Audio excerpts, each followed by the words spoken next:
You could say it's like a match made for Kevin. Get it? Very good. At Navy Federal, our mission has been to help the military community for over 85 years. During Military Appreciation Month, we're celebrating the commitment that connects us. Learn more at NavyFederal.org/celebrate. Navy Federal Credit Union. Our members are the mission. Insured by NCUA. 5G is here, but the big carriers want you to sign a pricey long-term contract to get access. Well, not anymore, because Straight Talk Wireless has rolled out 5G coverage nationwide with deals like our Silver Unlimited plan for just $45 a month and no contract. And get a Samsung Galaxy A32 5G for $249, all on America's best networks. 5G coverage, 5G phones, less money. Straight Talk Wireless. No contract, no compromise. 5G capable device required. Actual availability, coverage, and speed may vary. See terms and conditions at straighttalk.com. Now Martha Stewart for Skechers. When I make a dish or embark on a craft project, I always use the finest, most fabulous ingredients and materials. Which is why, when it comes to footwear, I love Skechers. Because Skechers is the comfort technology company and uses the most luxurious, innovative materials and designs to make wondrously comfortable footwear with all the fits and features like Arch Fit and Skechers' world-famous air-cooled memory foam. It's exactly the way I'd make shoes. Find Skechers at a Skechers store, Skechers.com, or wherever stylish footwear is sold. Louisiana weather. Chance for scattered rain showers tonight, otherwise cloudy. Lows dip down to about 42. Winds out of the north, 10 to 15 miles per hour. Cloudy again tomorrow, 54. From the Weather Center at HometownNewsNow.com. Right now, 46. Welcome to election night coverage on HometownNewsNow.com and 96.7 The Eagle. We invite you to sit back and enjoy tonight's coverage. Now here's your host for this evening, Dennis Siddall. Hey, good evening, everyone. Welcome to primary election 2022. Waiting on the results, and we're going to pass them along to you here this evening. Across from me is the one and only, the guy who just loves interviewing guests, whether they're political or not, on the sound or the show Sound Off. The one and only Nate Loucks. Hi, Nate. Hey, how are you, Denny? Good to see you, man. I'm excited about tonight. I love elections. I know really you do. You are into this. Oh, I very much am. And I'm anxious because there's a couple races that I'm interested in following. I've interviewed almost all of the candidates running, and I honestly, people have been like texting me all day, who do I think is going to win some races? I don't know. I really don't know, so I'm excited to see. I think some of these races are going to be very, very close, and we'll see what happens with them, but congrats and kudos to everyone that ran for office, and good luck to you tonight. And we're going to continue to bring all of the election coverage. And just to let you know how things are going to be going here, we get results emailed to us from the county clerk's office, and as soon as we get a new update, they come through like a PDF. We will update you, and we'll also try to update as often as we can. HometownNewsNow.com. We are streaming live there as well, so if you want to follow us along, you can go to HometownNewsNow.com, and we will give you all the results that we can there. Now, Dennis, did you vote today or did you vote early? I voted today. Did you? Yeah. All St. right. Joe County, there in New Carlisle. Yeah, so here's the thing, is you're a St. Joe County, so all of the information I give you is meaningless to you. Not really. I knew more about LaPorte County than I did about the St. Joe County races, believe it or not. And so I'm interested to see, obviously, the big one I saw making news on TV tonight also is the sheriff's race. I think that's probably the biggest one we've got going around here. It's a very big race. Obviously, we've got the Republican primary with Ron Heeg and Andrew Morse, who are running against each other. Both been on the show. Deputy, they're both got good resumes. But Ron Heeg's the chief deputy, and so he's oftentimes looked as the next in line to outgoing Sheriff John Boyd. But the Democrats have a great primary as well going, a very competitive primary with Al Ott, who those of you that have been around remember Al Ott ran against John Boyd initially a couple years ago and did not win. It was a close race, but did not win. And he's running again. Andy Heineck is also running. And then we've also got Jim James A. Arnold running as well, or James D. Arnold, running as well. And so we've got those three running against each other. That's going to be a competitive primary. We've got the Republican primary, and those two, honestly, it's going to be a very tough general election for both of those candidates, and it's going to be fun to follow that. I agree. I think it's going to be interesting. To see who will come out on top for the general election coming up in November. The other race I think is interesting and has a lot of people talking will be who will be up against Sheila Matias for the County Commissioner District 1. Obviously, Sheila's running on the Democratic ticket. She is an incumbent.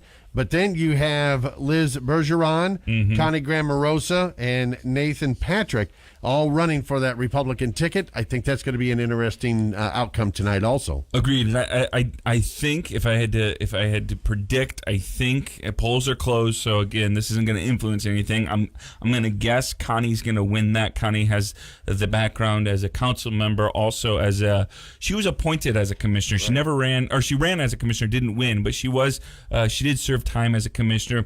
Though I will give it up to Liz Bergeron, ran a really tough campaign. Was out there meeting people all over. Really, really impressive campaign. Here's the thing: is she doesn't win, I don't think you've seen the end of Liz Bergeron in LaPorte County politics. And Nathan Patrick is a Michigan City guy, young, very young. I think he's maybe 20, 21, 22. Again, not going to be done in politics if he doesn't win, I'm sure. It's going to be an interesting race to follow for sure. Another race I think is going to be interesting, and that is for state representative in District 20, only because I really believe Heather Oak got her name out there long before anybody was even campaigning, I think, with billboards and yard signs and everything. She's going up against incumbent Jim Pressel. I just think that's a huge thing to overcome to topple Jim at this point. Yeah, it's interesting because this primary might be more competitive than the general election. Obviously, There's no Democrat running right now, but Jim usually wins the general election. The Republican does there by 20 to 30 points in that district. What's interesting about that district, though, and what's happening is a microcosm of what's happening in state politics. You have one candidate, Heather Oak, who is maybe a more right-wing conservative Republican who campaigned on things like the shutdown and COVID-19 mitigation strategies, these kind of things, and the government overstepping their bounds against, and tried to paint Jim Pressel as more of an establishment Republican that is out of touch with people. So it actually, following that race, it did get contentious at times, and I think Jim Pressel will probably still pull that off, but it's going to be interesting to follow for sure. Then you've got the county councils. You got District 1, 2, 3 and 4, obviously, out of all of them. And starting with the county council District 1, the race is between Justin Keel and Adam Karanka. Of course, Justin was just on Sound Off with you on Monday. And then, of course, Adam was on last week. For Sound Off, memory serves me correct. Your thoughts about that race? Yeah, so, and if you add the Democrat Mike Kellums in there, I don't think you can go wrong with any three of those winning the general election, honestly. I like all three of those guys, Mike Kellums, Justin Keel, and Adam Karanka. Justin and Adam are I've talked to many Republicans privately that would tell me they're not sure who they're going to vote for in that one. That's a very tough race for them. They feel like they're both very well qualified. Justin obviously has a little more governmental experience as the La Crosse Town Council president.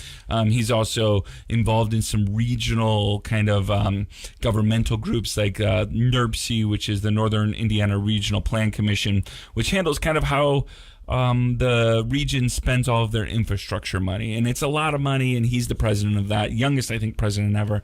And Adam Karanka works here locally, is one of the officers in the local Republican Party. Adam is still young. He's, I think, maybe close to my age, maybe a little older.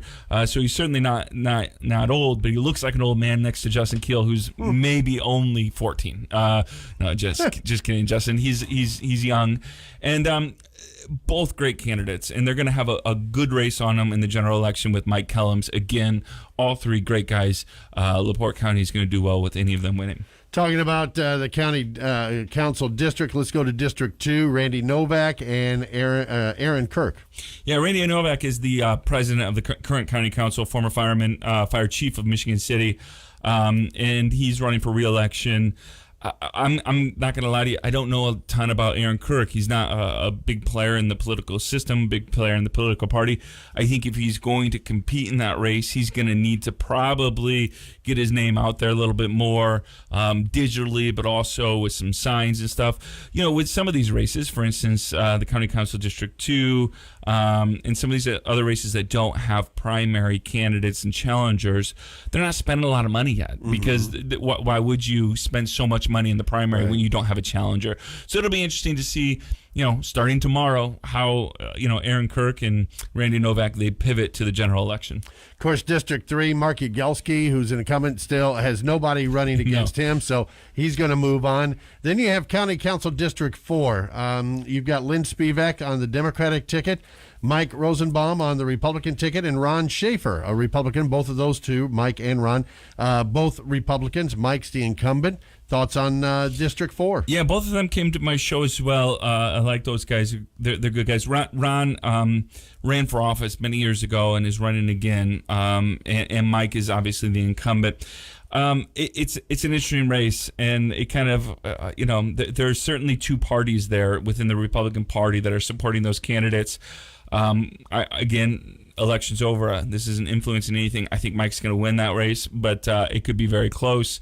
And they're going to face Lynn Spivak, who obviously has been involved in LaPorte County politics for quite some time. It could be an interesting race.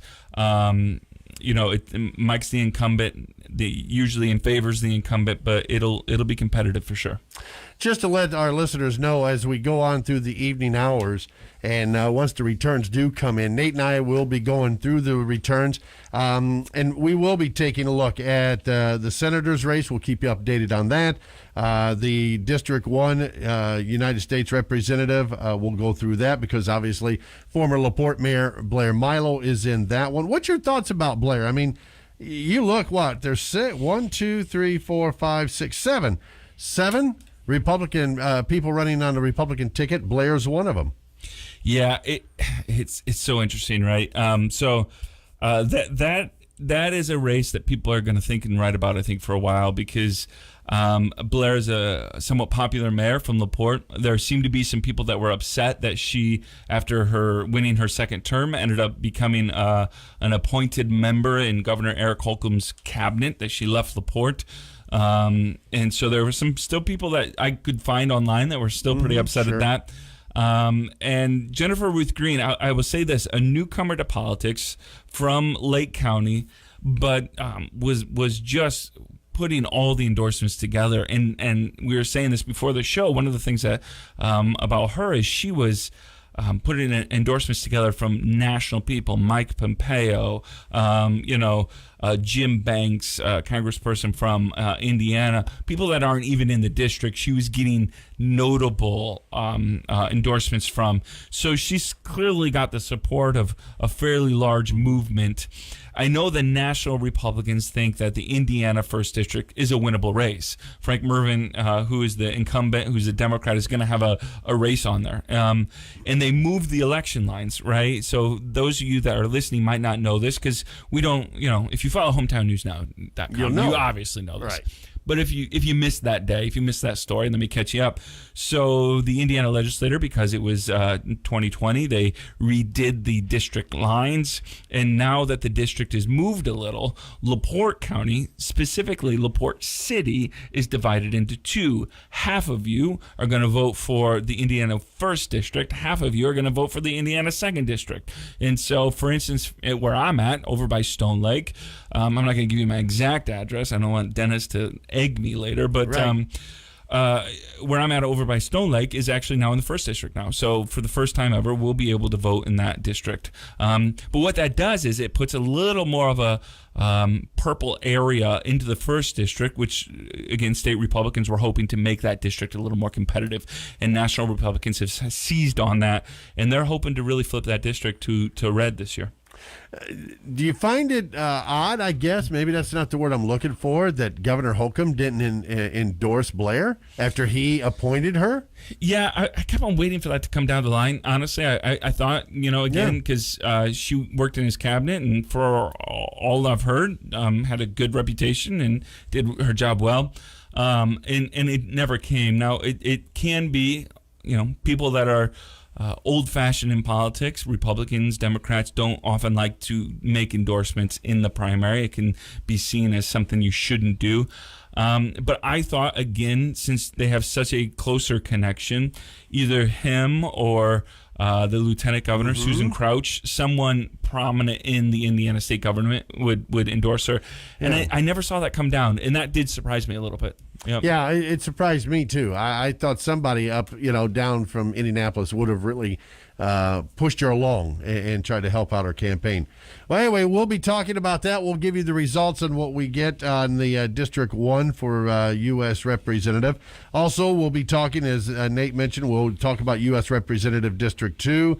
We'll take a look at State Representative District 7, which, believe it or not, District 7 is going to be interesting because Jake Teshka, who really spent a lot of money on mailers, because I kept getting them. I say you know more about this race than I do. So just a lot of money. And tonight I saw where he had quoted that, that he was upset because he didn't say who, and I didn't pay attention to who it was, but there are a couple of people running in District 7 that are within his committee, his own team that is running against him, and obviously he wasn't happy with that. Well, that's not a great endorsement when people on your team are running against you. That's right. Also, we'll talk about coming up here the other state representative districts that are going on.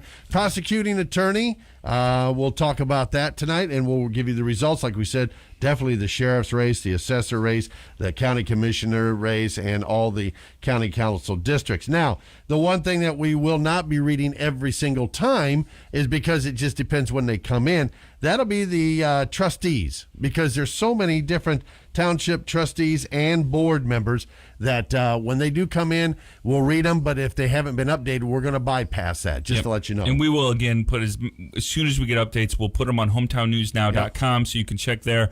And as soon as we get updates, they'll come in 7%, then 20%, these kind of things, and we'll update them as we go. And don't forget, at the end of the show, we will read every single outcome. So that way, if you're keeping track at home, you can do that. Or like Nate said, you can go to HometowNews.com. HometowNewsNow.com. I feel that every time. You do. Every time. So anyway, there and if you have go. A question, again, if you have a question, you're welcome to email us as well. We'd be happy to answer any questions online that you might have. I do believe we've got a call coming in. Hopefully this will be Stan. Let's find out, shall we? Yep. Good evening, 96.7 The Eagle. Hi, Dennis. This is Stan Maddux. Hi, Stan. Go ahead. All right. We're down at the Civic Auditorium here in LaPorte, where the Republicans are gathering this evening for the tallying of the vote, I guess you could say, on this primary election day.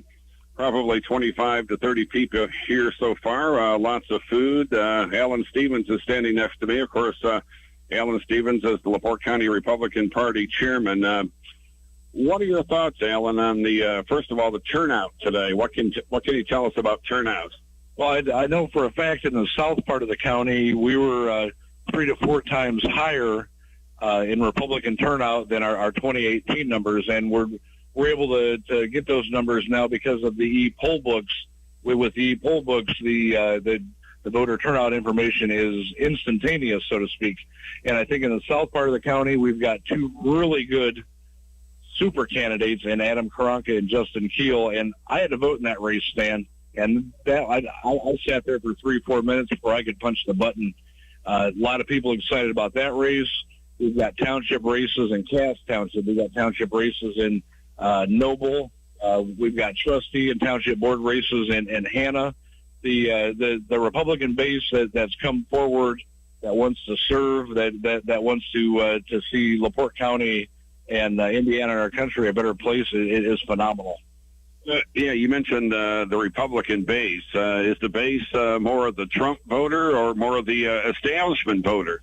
It's a little bit of both. I'm seeing, since I became chairman, a lot of the old time members of the LaPorte County Republican Party that had drifted away are coming home. They're coming back. They see exciting things happening here. I see a lot of the new Trump Republicans, your union Republicans, coming in. You know, like I said, I ran on a platform for chairman of broadening the tent, and that's what we're doing. We're wide open. You know, Hispanics, African Americans, union members, people that have been disenfranchised with the Republican Party have left, and you're more than welcome to come back. There's room here for you.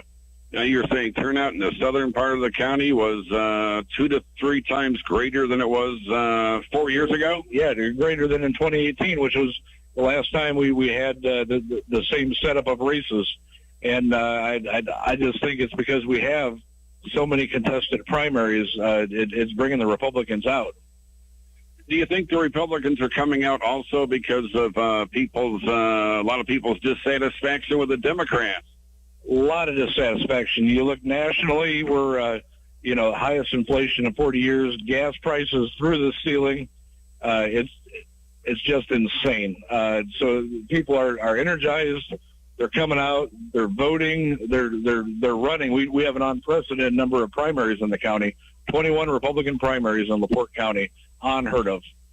Yeah, on the Democratic side, not a whole lot of contested races locally. I believe they have 3. I believe they have a Michigan Township board race, State Senate District 4, and one other one. You want to tell us who you voted for between Justin Keel and Adam Karonka? Oh, my God, no.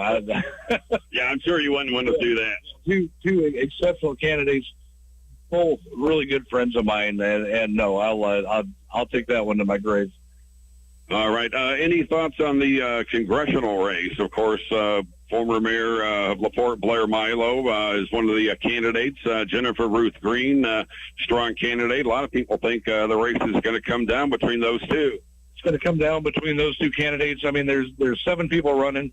Really, there's only 2, Blair Milo and Jennifer Ruth Green. Congress District 1 in Indiana has been held by a Democrat for 92 years. Think about that, Stan. There's probably a lot of your listeners. You probably don't have many listeners that were alive the last time a Republican held Congressional District 1 in Indiana. And this is the year whichever one of these 2 very, very qualified combat veteran women win are going to go on to represent us in Washington, D.C. as our 1st District Congresswoman. Of course, that campaign got a little nasty the last several weeks. Blair Milo talking about secure border and things of that nature, and saying Jennifer Green last voted in the primary as a Democrat, and Jennifer Ruth Green was calling Milo a never Trump supporter and a liberal. Who's the true Republican here? That's really a matter of personal belief. You know, it seems like this year it just seems to be polarized. Everybody is questioning what kind of Republican are you? How Republican are you? Are you Republican enough? And I'm going to tell you, if you support the Republican Party and its candidates and you pull a Republican ballot, you are a Republican in my book. All right. Any final thoughts tonight before we start seeing some of the vote tallies? Well, stick around. If you look out front, there's a couple news trucks out there. Excuse me. There's a couple news trucks out there. There's a lot of regional, national attention in the races here in LaPorte County. Is LaPorte County a bellwether county? I would say it's a bellwether county. It's a lot of working class, salt of the earth people, typically lean Democrat for a number of years, and now you had 4 years ago I'd call it the Trump revolution, turned a lot of those working class Democrats over to Republicans, and I think this is definitely a bellwether or a barometer as to how things are going to go in November. All right, interesting. Who knows? We might see a CNN or a Fox News truck outside. Excellent. I would appreciate that. All right, Al Stevens, LaPorte County Republican Party Chairman. Thanks a lot for talking to us this evening. I'm sure we'll talk again before the night is over. Excellent. Thank you, Stan. All right, Dennis, that was Alan Stevens, Chairman of the LaPorte County Republican Party. We're at the Civic Auditorium. I'm seeing about 35 people here. Sheriff John Boyd is here. County Councilman Harold Cunningham is here. candidate Ron Schaefer is here. We haven't seen Mayor Dermody yet, but I'm sure he'll pop in anytime soon. Blair Milo's supposed to be here later tonight, so we'll report back with some more interviews later on this evening. All right, Stan, and by the way, you want to say hi to the mayor? Stan, how are you? Sure will. Oh, hey, Tom. You're in the studio, huh? Hey, it's good to hear from you. You know, we're trading jobs tonight. I'm here, you're there. Okay. That sounds great. Yeah, be a lot of fun. Just don't make me the mayor. All right, I don't want to get into this fight with the county auditor and some other people. Hey, all we're trying to do is keep LaPorte moving forward and ask everybody else to catch up and do their job. That's right. All right, Stan, All thanks right, a lot. we'll see you look for later. your call. All right, bye-bye. All right. Stan Maddux over at the Civic Auditorium where the Republicans are hanging out tonight. And as you can tell, Nate, Mayor Dermody has joined us here this evening. Yes, he has. And before we get to the Mayor Dermody, who's probably upset because I have not let him on my show for weeks. It's the longest dry spell. The man makes it on our show. We make time for him, Nate. I do want to report that there are some counties that are reporting now. Okay. So, for instance, Lake or Porter County might be reporting. We've not heard any reporting or received any reporting from our clerk yet. However, U.S. House District 1 has 16% reporting. I assume that's mostly from Lake County, and I'll give those results really quick. Jennifer Ruth Green is at 49%. Blair Milo is at 19%. Mark Leva is at 17%. Nick Pappas is at 8%, and the rest are 3% or less. So that is so far 1,800 votes for Jennifer Ruth Green and only 700 for Blair Milo. So yeah, not a good start, but hey, it could be a long night. It's a long night. It's 16%. Hey, did you ever lose a political race, Tom Dermody? I don't know if you're trying to jinx me, but I have not. You have not. Yep, so far. Well, you know, everyone does at some point, right? Yes. Abraham Lincoln lost a couple races. Did you know that? I did. Yeah. And hopefully use at the beginning and not the end. You don't want to go out on your last election with an L. Hey, so I want to talk a little bit about LaPorte because I've not talked to you in a long time. I hear from my esteemed... Obviously, Tom, he doesn't listen to our program every Tuesday morning. It must be too early for him. Yeah, it must be. It's way too early for me. So I hear from my esteemed friend here, Dennis Siddall, that the hospital's coming down. Is that correct?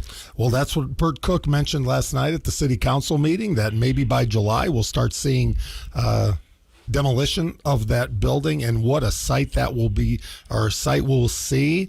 And I'm excited to see what that'll look like with all that down. And like I said, it was up to if it was up to me, we'd implode that, charge admission, but for quite a spectacle. But we're certainly appreciative of the hospital looking to do something that listening to the city that'll do something good for the residents. To be fair to people like me, that city council meeting was like an hour and 45 minutes. All right, I lose interest after about an hour.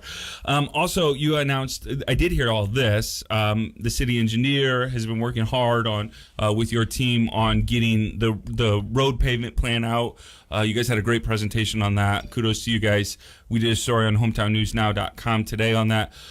Which roads, if you remember right now, what are some of the roads and areas that you are trying to focus on this year with your road funding? Sure. A couple of the main roads, and again, we wish we had enough money to do all the roads and so forth, but, there's no record of pavement plans before 2015. Mm-hmm. With the property tax debacle that happened for those 6 years, the city was not able to have enough funding to really pave quite a few roads.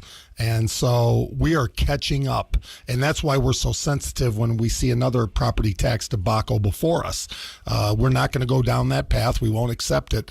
But, some of the main roads like Washington, they're at Michigan to Tyler, behind the jail is one main one that people have called upon, behind the post office, Chicago Street, right there to Tyler. And a lot of people have complained about that. We have Wright Avenue. We're also working towards the south side of Boyd Boulevard to get that done. And also Truesdale. That's a number one topic for calls when people are going to the park. That eventually here within the next 12 months will be done. But there's some letter and number streets that are going to get done. And then obviously Monroe Manor will have new roads as well. thanks to sewer separation. Again, when I first took over, we talked about we're facing a 100-year-old infrastructure system and a 100-year-old or $100 million problem. And we've started to whack at that. The council's been very supportive, and we're going to continue to do as much as possible and get more roads done or maximize the amount. And Nick Minnick, Jeff Batchelor, Mike Fraze, and the entire team is nothing more important than getting roads done. All right. All right, we need to stop right here real quick. If the mayor can hang on, we got to take a quick break. We've hit the top of the hour, and because of government, we have to do the government. The government tells us we got to do a legal ID, and we got to take care of some business. And we'll be back. Nate Loucks, Tom Dermody, and yours truly, Dennis Siddall, on Election Coverage 2022 right here on 96.7 The Eagle. Hi, this is Chris Stapleton. Hi, this is Kane Brown. Hey, this is Luke Combs. This is... Your home for country music variety is 96.7 The Eagle, WCOE FM LaPorte. Michiana weather. Chance for scattered rain showers tonight, otherwise cloudy. Lows dip down to about 42. Winds out of the north, 10 to 15 miles per hour. Cloudy again tomorrow, 54. From the Weather Center at HometownNewsNow.com. Right now, 46. OTEC Corporation, a leader in thermoplastic compounding and one of the largest vinyl compounders in the Midwest, is holding open interviews on the following dates: Wednesday, May 4th, Thursday, May 5th, Monday, May 9th, and Wednesday, May 11th. Open interviews will be held from 8 a.m. until 4 p.m. They are looking to fill positions for production operators, maintenance technicians, shipping and production coordinators, and customer service representatives. Benefits include medical, dental, vision, life insurance, short-term disability, vacation time, retirement savings plan, and for those hourly employees, how does a $300 monthly bonus sound? Hourly employees also have uniforms provided and laundered at no charge. To apply, text OTEC to 85,000, search OTEC in Indeed, or stop by for an application today. If you are unable to attend one of the open interview dates, please contact Sarah at 219-778-8001, extension 114 to schedule an after-hours interview. Frank L. Kazai Funeral Home, Essling Chapel. A tradition of excellence since 1958. It's our desire to bring our brand of compassionate care and quality to every family we serve. Here's what our families are saying. Mr. Kazai made the process very easy. We thought our dad would have been pleased. I would definitely recommend Frank Kazai Funeral Home, Essling Chapel. I talked with other funeral homes in our community, but changed my mind after stopping at Essling Chapel. I'm so pleased that I did. Thank you, Frank Kazai and Essling Chapel. Frank is an incredible asset and the perfect man for the job. Frank made a very difficult time easier with his warm and genuine ways. Trusted, experienced, local family-owned. Frank L. Kazai Funeral Home, Essling Chapel. EsslingFuneralHome.com. You wouldn't take your child to just any pediatrician, would you? So why would your pet's healthcare be any different? Hello, I'm Dr. Justin LaFollette from Hero Pet Animal Hospital. We are excited to bring you a full line of small animal veterinary services to LaPorte County. We are conveniently located in Westville, across the street from McDonald's, open at 8 a.m. Monday through Saturday, and offer both walk-in and appointments. Call today, 219-515-HERO. This is Renee. Happy to be here. She's not some influencer. She's more of a groundbreaker, turning her 4-acre lot into a little slice of heaven behind the wheel of a John Deere 1 Series tractor. Renee runs with us because the most important job is the next one. That's all I got. Nothing runs like a Deere. Hear Renee's story at Deere.com. Visit Frontier Lawn and Rec at 3151 Frontage Road in Michigan City, or request a quote at frontierlawnrec.com. HometownNewsNow.com, 96.7 The Eagle, and the new Rock 106.5 have teamed up to give you a chance to treat Mom for Mother's Day. Entry is easy. Go to HometownNewsNow.com, click on the Great Mother's Day giveaway, enter your contact information, and then tell us why your mom is the best, and they'll be entered to win various gift certificates to Bloom's Greenhouse, Burger Bar and Grill, JJ's Pizza Shack, The Liquor Vault, Mobile Spray Tans by Brittany, JJ's Side Out Bar and Grill, The Pink Sheep Children's Boutique, Portofino Grill, Toady Floral and Gifts, and Hotspot Cafe. Remember to go to hometownnewsnow.com to enter and win. All entries must be in no later than Sunday, May 8th by 5 p.m. Only one entry per person, and you haven't won any other contest from Spoon River Media LLC. Drawing will take place on Monday, May 9th. It's the great Mother's Day giveaway from hometownnewsnow.com, 96.7 The Eagle, and the new Rock 106.5. Good luck from your number one source for news, hometownnewsnow.com. Welcome back to continuing coverage of election night here on HometownNewsNow.com and on 96.7 The Eagle. Here's your host, Dennis Siddall. Thanks, Woogie. Welcome back.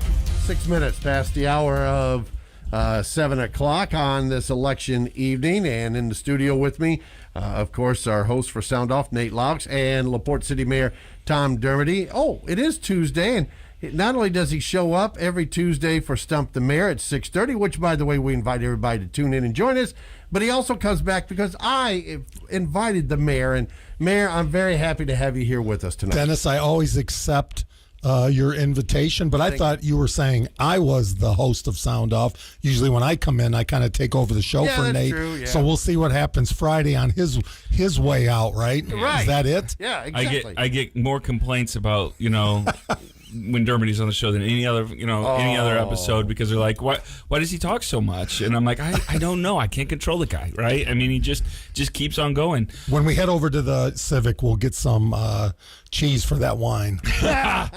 Hey, so did you see there's a candidate that announced already for their running in Michigan City for the mayoral race next year? When does your campaign start for mayor of your re-election campaign for 2024, buddy? Well, I'll tell you what, this focus is for these candidates. They've worked hard, both Republicans and Democrats, so we don't want to step into their limelight right now. We're going to let them go. Are you going to run again? I love LaPorte. And I love. You're not answering me. I've got work to do here, and I love this place. That's the worst answer. Bloom where you are, planted, and that's an area that I love, LaPorte. And if the people would allow me, I'd love to serve another 4 years. I do want to say something because we did get this question online. Is there going to be any work done? Going back to our roads conversation, any work done on Boyd Boulevard? Yes, from. Apparently you weren't paying attention when I said up there at Village Supply going south there. That's a horrible road, and we've got to get that done, and we're working with federal aid to eventually get that done in the next 12 months. What about when I was a little boy, they started building the 7-Eleven in LaPorte. When's that going to get done? I don't even know how, without laughing. They've had some, obviously, like most businesses, waiting on material and some backlog, but they can't get through fast enough. I think they're still going to hit their deadline this fall. And so are you excited about what are they, slushy and hot dog? Slurpees, I think. Slurpee my son is incredibly excited. He's never had a Slurpee, and I guess all the boys at middle school have made this like the thing, right? That they're excited about Slurpees. I don't even think he's ever seen like The Simpsons or anything. He doesn't know exactly what it is, but he's very excited about it. So. Well, their hot dogs got me through a few times at Purdue, because they were so cheap. And my roommates, we'd all go and get 99 cent or 49 cent, and help get us through and fed us. That's good deal. Good deal. All right, we got Stan back on the phones. Let's go to line one. And Stan, who's at the Civic Auditorium, who's your guest now? Ron Heeg, Chief Deputy Sheriff and candidate for LaPorte County Sheriff. Ron, how to describe your feelings? We haven't seen any vote tallies yet. It's been a long campaign leading up to the primary. Are you nervous? Are you relaxed? How do you feel? I'm all the above, Stan. You're absolutely right. There's a lot of emotions going through me right now as we lead up to the final minutes here. The polls are obviously closed. Now it's just a waiting game, and that waiting is it gets to you. It's just that waiting game. So, but I'm feeling confident. We had a great team put together. We had a great campaign. I'm proud of everything that we've done. We left no stone unturned, and now we're just waiting to cross that finish line, Stan. All right. Of course, one of the issues in the campaign that you talked a lot about was getting more mental health treatment, more drug abuse treatment. You're feeling that's a key to fighting crime, right? Absolutely, and I've said from day one the two biggest issues that affect law enforcement, not only in LaPorte County but nationwide, is the as the drug abuse and the mental health aspect, and they go hand in hand. You know, we see it all constantly, how individuals with mental health problems will self-medicate with drug problem, and there's a direct correlation there. And I think I'm confident that if we can tackle one, we can tackle the other one, Stan. A lot of times they don't seek care because of cost. Are there other reasons? You know, just cost and the availability to be able to go out and seek professional help. And that's what we see. So what these individuals do is they turn to the streets because the drugs on the streets are much cheaper, maybe not quite as effective than professional help, but they're cheaper. And that's where we got to break that mold and get these individuals to seek professional help for their problems, Stan. I wonder what percentage of crimes are committed because of drug use or mental health issues. Any idea? Have you seen these statistics? Oh, that's a very good question. I'm going to say anywhere from probably about 30 to 50% of all crime in LaPorte County is because of substance abuse, whether it be burglaries and the suspects breaking into these individuals' homes because they're trying to steal something so they can pawn it off to get their next score, their next fix, or individuals who are involved in traffic accidents because they're under the influence, or just driving while under the influence. So drugs and alcohol are root of the problem. Of course, you're running against Andrew Morse for the Republican nomination. He was talking about he would like to have the sheriff's deputies work under a contract with the Indiana State Police Association. I think that's the agency. Well, what are your thoughts on having some sort of union membership or some type of contractual relationship where you have a 3 or 4 year contract instead of right now where you have a contract that's approved by the county council? Right. I can't say I'm against it or nor am I for it right now. We've just been recently looking into this, and this is something that I obviously want to learn a lot more about and learn into. Currently, out of the 92 counties in the state of Indiana, only 2 have contracts with their councils. So there's probably something to be said for that. So, it's against the law for sheriff's deputies to unionize. Maybe not against the law, but we're prohibited in some of our actions because we can't strike. Police officers and firemen can't strike, as we would see it is against the law for that. So there's a lot more to this, and I just want to learn more of the pros and the cons of having a contract with our sheriff's deputies. We do need to pay our officers a lot more than what we've been being paid. We've been trying to solve and rectify this issue. We've seen it with the proposal and the passing of this lit tax. I think that's going to go a long way to help solve the problem, Stan. But that's just it. That's just a start of solving the problem. This is your first campaign for elected office, right? This is my first, absolutely, Stan. What was that like? Did you kind of do some homework beforehand, or did you just kind of go along and make your adjustments along the way? No, I will say this, that I've had a little experience. I was actively involved in Sheriff Boyd's campaign 8 years ago, so I had a little bit of experience on that. I surrounded myself with a great team of individuals that were just excellent, very truthful, very honest with me, got me out there, pushed me out there. And so we sought some professional help and advisors as well too.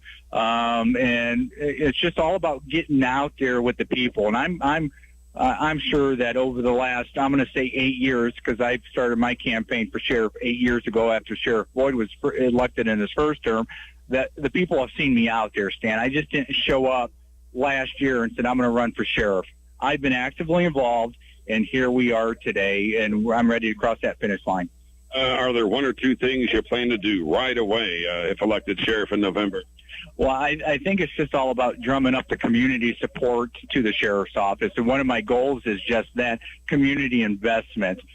Too often, police departments and sheriff's departments nationwide ask for the communities to invest into them. And there's nothing wrong with that. We need that investment.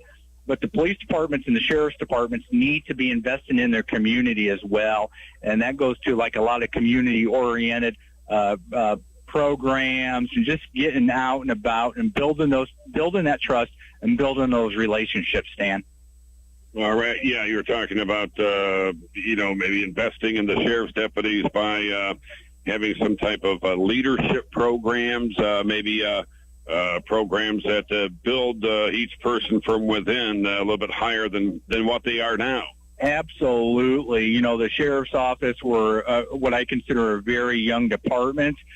We've seen a lot of turnover and transition over the years, and that's just a natural, normal cycle that we see generationally. But we're a very young department. There's nothing wrong with that. I've got a great group of motivated go-getters on the department, but we need to start training and investing in these individuals to become the next leaders to take over the department when my time is done, when some of these other senior officers' times are done.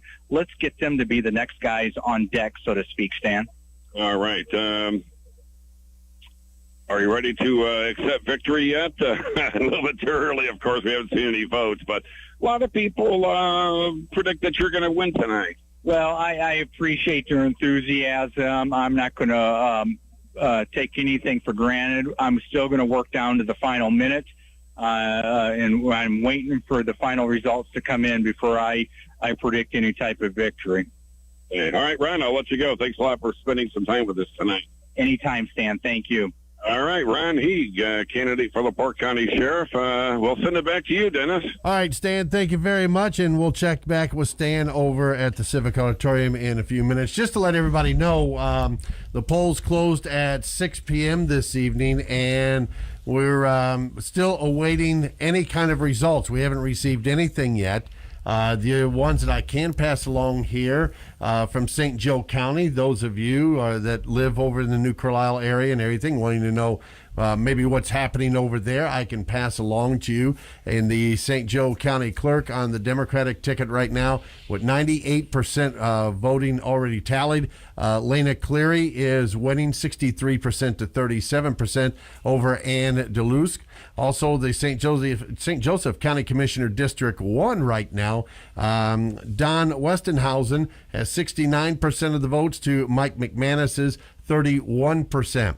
St. Joe County Commissioner District 1 on the Republican ticket, Carl Baxmeyer with 56%, Robert Wood with 44% so far this evening.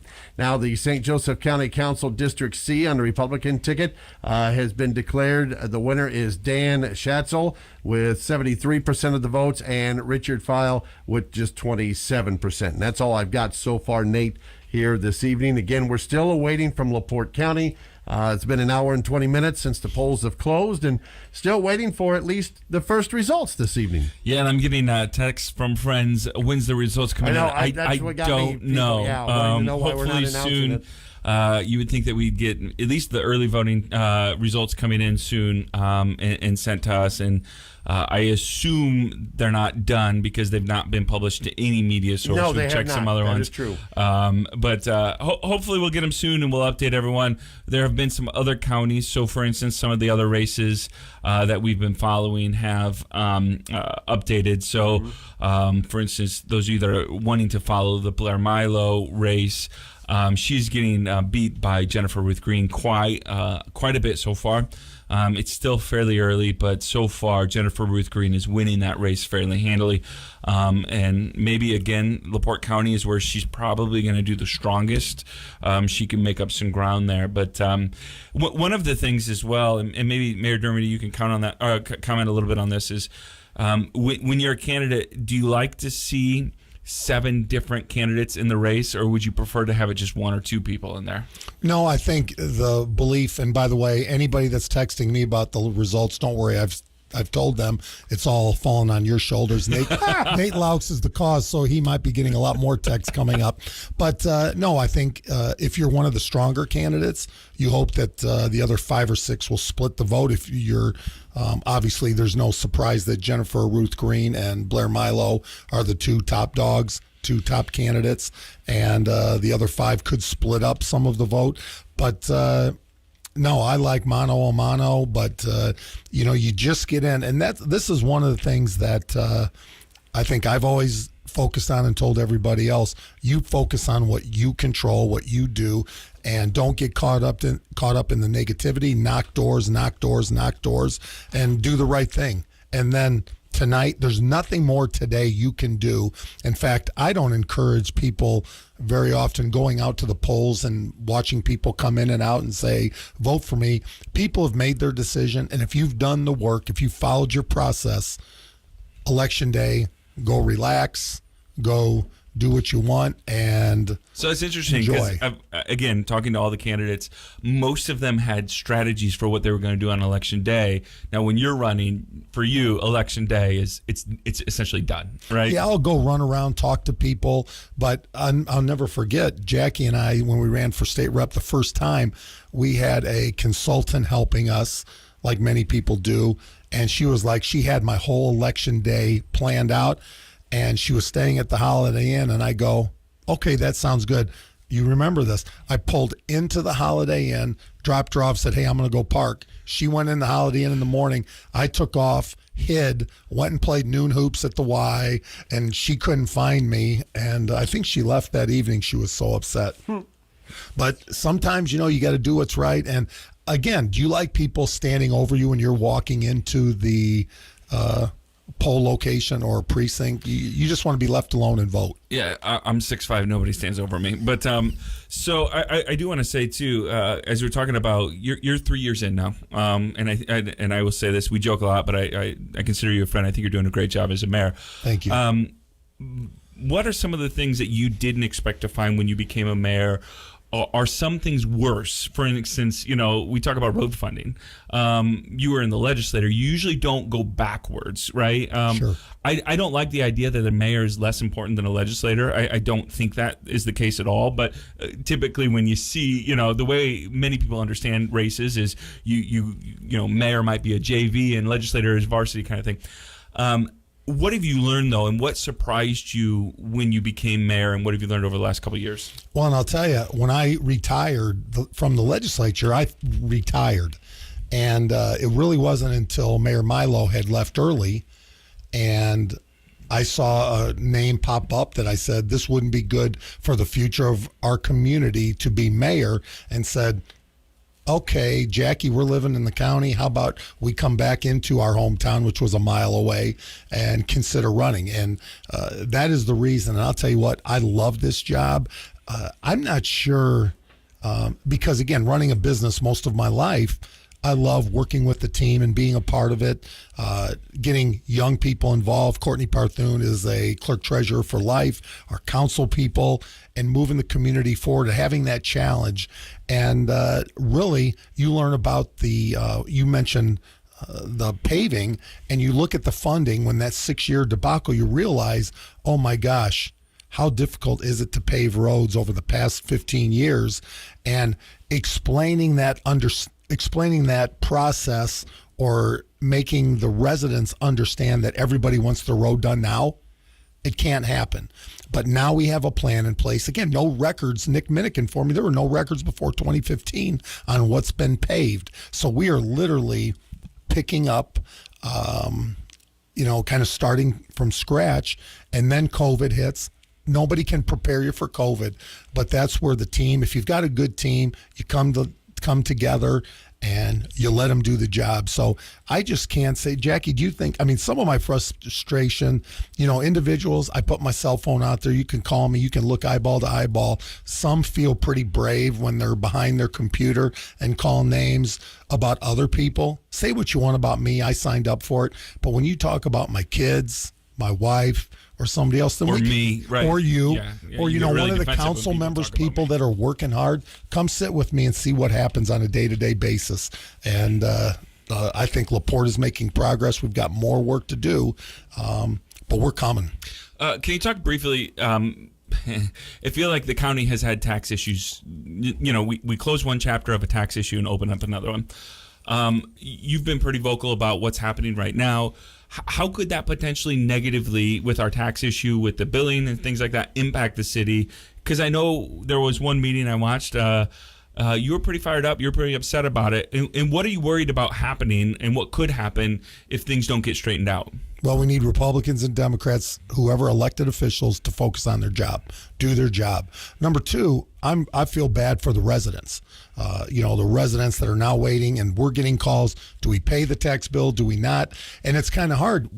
From a mayoral perspective, you need people to pay the bills, but then you look and say, well, if they can't get the property tax bills out, how do we assure that they'll get credited the amount and all of that? So it's a real balance there, but we just don't want to see this become a pattern again. Too many counties do it right. We've heard from the auditor and all that. Fine. Fix it. Do your job. Focus on it. And let's make sure as we move forward, when we're talking to developers and we're talking to other people and they go, hey, what's this going on with the property tax debacle that we've heard you say that you don't get bills out? If you can't get bills out right, what else are you not doing? And nobody's perfect, but focus on your job, be the best that you can be. That's what you're elected to do. And let's get this work done and done correctly. Has that been a struggle for you? Or just not a struggle, trying to get all the forms of government that need to come together in a county, right? And it's a very interesting thing because you've got a county government, you've got township government, you got even I would argue the schools coming together, Absolutely. Working together. In order for a county and a city to operate well, they all have to be almost hand in glove, right? Has that been hard for you to balance, or is it just trying to get the right people in the right places? Where are you at on that? No, I think, from the council perspective, whether it's Earl Cunningham, Mike Rosenbaum, Connie Grammarosa, Randy Novak, Terry Garner, really Mike Molinar, and you saw the lit, everybody come together. No one wants to do that, but you do what's right. People still want public safety. They still want their fire and police. The school system, when we need, and I'll say from a sports perspective, you got a football coach, a potential basketball coach coming in that you want to show that, hey, how does the community look? We want to make sure we're spotless. We're doing our part, that people are going to say, God, we want to be a part of this. We love our community, or we love what we see happening, and we're going to stay here. And we build with that. So we want the best schools possible, and we want to do our part to help Mark Francisconi, the superintendent, his team, to see whatever we can do. And if we're not doing something, it's okay. And I think that's somehow we've lost that situation where we can't be honest with each other and respectful and say, hey, we don't think you're doing a very good job here. And we encourage that from the city. Now, the ones that sit back and say, hey, clown or this, don't say that about any of our department team heads, any of our employees, because they're busting hump. And you got something to say, I'll take issue with that. But everybody's working together, the county, and I really enjoy it. And we're looking forward to more development, more work together. You're listening to Election Coverage returns on 2022, along with Nate Loucks. LaPorte City Mayor Tom Dermody is in the studio with us. I'm your host, Dennis Siddall. Stan Maddux is over at the Civic Auditorium. Again, just a friendly reminder, nobody, just not us, it's nobody has received any results yet. The polls have of course closed at 6 p.m. tonight, 90 minutes later, and we're still waiting. Hopefully there isn't a problem, but it doesn't look good, Nate. But I'm sure that Heather and her crew will get things straightened out if there is, and we'll get the results here pretty soon. Yeah, I'm even getting texts from candidates asking, what are you hearing? What do you know? And I we don't know nothing, honest. Nothing. I wish we're trying to follow as much as we can. There are some there are some results coming in from other counties that impact us, those District 1 races, these kind of things. But we don't hear much. We haven't heard anything about LaPorte County results yet. Hopefully they'll be in as soon. I mean, the whole point of digitizing so much of what we're doing and going to electronic stuff is that it would make this easier to get results from. We've not heard that there's anything wrong, so we don't want to imply that. But hopefully we'll get the results here in due time, and we can give those updates to everyone. All right, we need to step aside, take a break, and when we come back, we'll continue our coverage, and hopefully when we come back, Nate, we'll have some results as well. You're listening to Election Coverage 2022 right here on 96.7 The Eagle. ABC News Now, I'm Andy Field. My choice. Protesters from both sides of the abortion issue demonstrating outside the Supreme Court after a leaked draft opinion showed the panel's conservative majority is poised to overturn Roe v. Wade. Nat McGartland says she's not surprised. There is a history and there is a precedent, and there has been legal precedent, and I think it's stupid to overturn that, but it's something that conservatives have been fighting for a long time, and we need to be louder. Anna Lulis says it's about time. This narrative that abortion is a woman's right is a false narrative. I don't believe my rights exist on the infringement of other human rights. Chief Justice John Roberts says he's launched an investigation into who leaked the draft opinion, which is not final. It's primary election day in Ohio and Indiana. These will be the first results of the 2022 midterm season. Power outages reported in Lviv, Ukraine after missile strikes there. The city's mayor says 2 substations were damaged. This is ABC News. Hi, my name's Kevin. I'm active duty, so I'm figuring out my options while I'm stationed here. Hey, Kevin. Navy Federal Credit Union is celebrating Military Appreciation Month, so you called the right place. Guess you could say it's like a match made for Kevin. Get it? Very good. At Navy Federal, our mission has been to help the military community for over 85 years. During Military Appreciation Month, we're celebrating the commitment that connects us. Learn more at NavyFederal.org/celebrate. Navy Federal Credit Union. Our members are the mission. Insured by NCUA. Bloom's Greenhouse Grower Outlet is North Central Indiana's favorite garden center. Friends and neighbors are all abuzz over the expansive greenhouse selection, bursting with thousands of beautiful blooms, all offered at direct-to-consumer pricing. That's because at Bloom's Greenhouse, they carry only the finest annuals, perennials, vegetables, herbs, hanging baskets, and planters, all at pocket-pleasing prices. Bloom's Greenhouse is open daily 9 a.m. to 5 p.m. and located off US 35 at 719 Hupp Road in the Kingsbury Industrial Park or at bloomsgreen.com. Ace is the place with the helpful hardware, folks. Red Hot buys are going on all month long at your local Cable and Ace Hardware. What a better way to start off your season than starting off with a new grill from your local Cable and Ace Hardware. They offer assistance with your purchase, free assembly, and delivery on select models. So stop in today and ask for more details. Your local Cable and Ace Hardware has all Traeger, Weber, and Big Green Egg grills on sale now. Around the block, what you need is stock with people who know their grills. Ace is the place with the helpful hardware, folks. Good news, Surf Fiber Internet is growing in LaPorte. Get 1 gig speed with a free whole home Wi-Fi router for only $65 a month. There's no hidden fees, no contracts, and free installation. They are building out more neighborhoods every day. So visit surffiber.com to check your address for service or call 844-955-SURF for more details. That's 844-955-SURF. This is a limited time offer. Speeds may vary and some restrictions apply. Casual dining in a relaxed country atmosphere. Scenic views of Bryleaf Golf Course.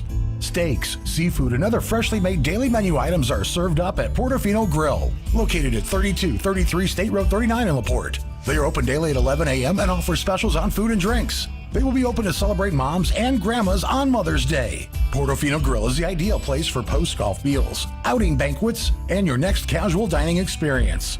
From everyone at Portofino Grill, happy Mother's Day. This story is called The Ugly Truth About Timeshares. If you think you've done your family a favor by buying a timeshare, well, you need my help. Hello, I'm Chuck McDowell, founder and CEO of Wesley Financial Group. 10 years ago, I started helping folks cancel their timeshare. And the process started what's now called the timeshare cancellation industry. Timeshare is the only thing that you could buy that you can't tell me how much it's going to cost or when it's going to end. When you buy a timeshare, you give them a blank check to fill out any amount they want for annual maintenance and assessment fees. Sounds crazy, right? Well, the crazy thing is, this never ends. Stop the insanity today. Call my office now. I guarantee if we can't cancel your timeshare, you'll pay nothing. Were you lied to when buying a timeshare and want out? Get the facts about timeshare cancellation. Call Wesley now for your free information kit. 800-506-3355. 800-506-3355. 800-506-3355. Let's look at the forecast at 96.7 Eagle, brought to you by the Pink Sheep Children's Boutique. The charming and affordable Pink Sheep Children's Boutique has so many fun themes and styles for boys, girls, and moms. Come see for yourself. The Pink Sheep Children's Boutique, 604 Lincoln Way in downtown LaPorte. Michiana weather. Overcast tonight with a chance for scattered showers. Lows level off around 42. Winds out of the north 10 to 15 miles per hour. Cloudy skies tomorrow. High of 54. From the Weather Center at HometownNewsNow.com. Right now, 45. Welcome back to continuing coverage of election night here on HometownNewsNow.com and on 96.7 The Eagle. Here's your host, Dennis Siddall. And welcome back, everyone. 25 minutes before the hour of 8 o'clock on election evening. And as we've said all night, in the studio with us is Nate Loucks, who's joining me tonight. Stan Maddux is over at the Civic Auditorium. He'll be calling in. The Republican Party is celebrating over there. How come Stan got to go to the party? I don't know. That's a good question. He invited himself because there's food. Okay, that's there where, it is. That's where we're heading now because he's eating my food. He's an expert. Yes, he knew this. Yeah. We're here, and I was waiting for you to bring me some food, like, maybe make a party here. There's not anything in the studio. Have you seen our budget for this show? Because I will tell you, election night food almost rivals Super Bowl Sunday food. Oh, really? Oh, there is so much of all the stuff you're not supposed to eat, and it's fantastic. And there's not I don't think the Democrats are doing a party tonight. I think some of them are doing a different events. That's why we're not hearing Liam, because everybody's either at their own house or just they're I think the scattered Ott all over, campaign might be at the Falcons, so there's some things. But the Republicans have all gathered at the Civic Auditorium, and take me through, Tom. I want to know, you've ran for what, 3 dozen races before.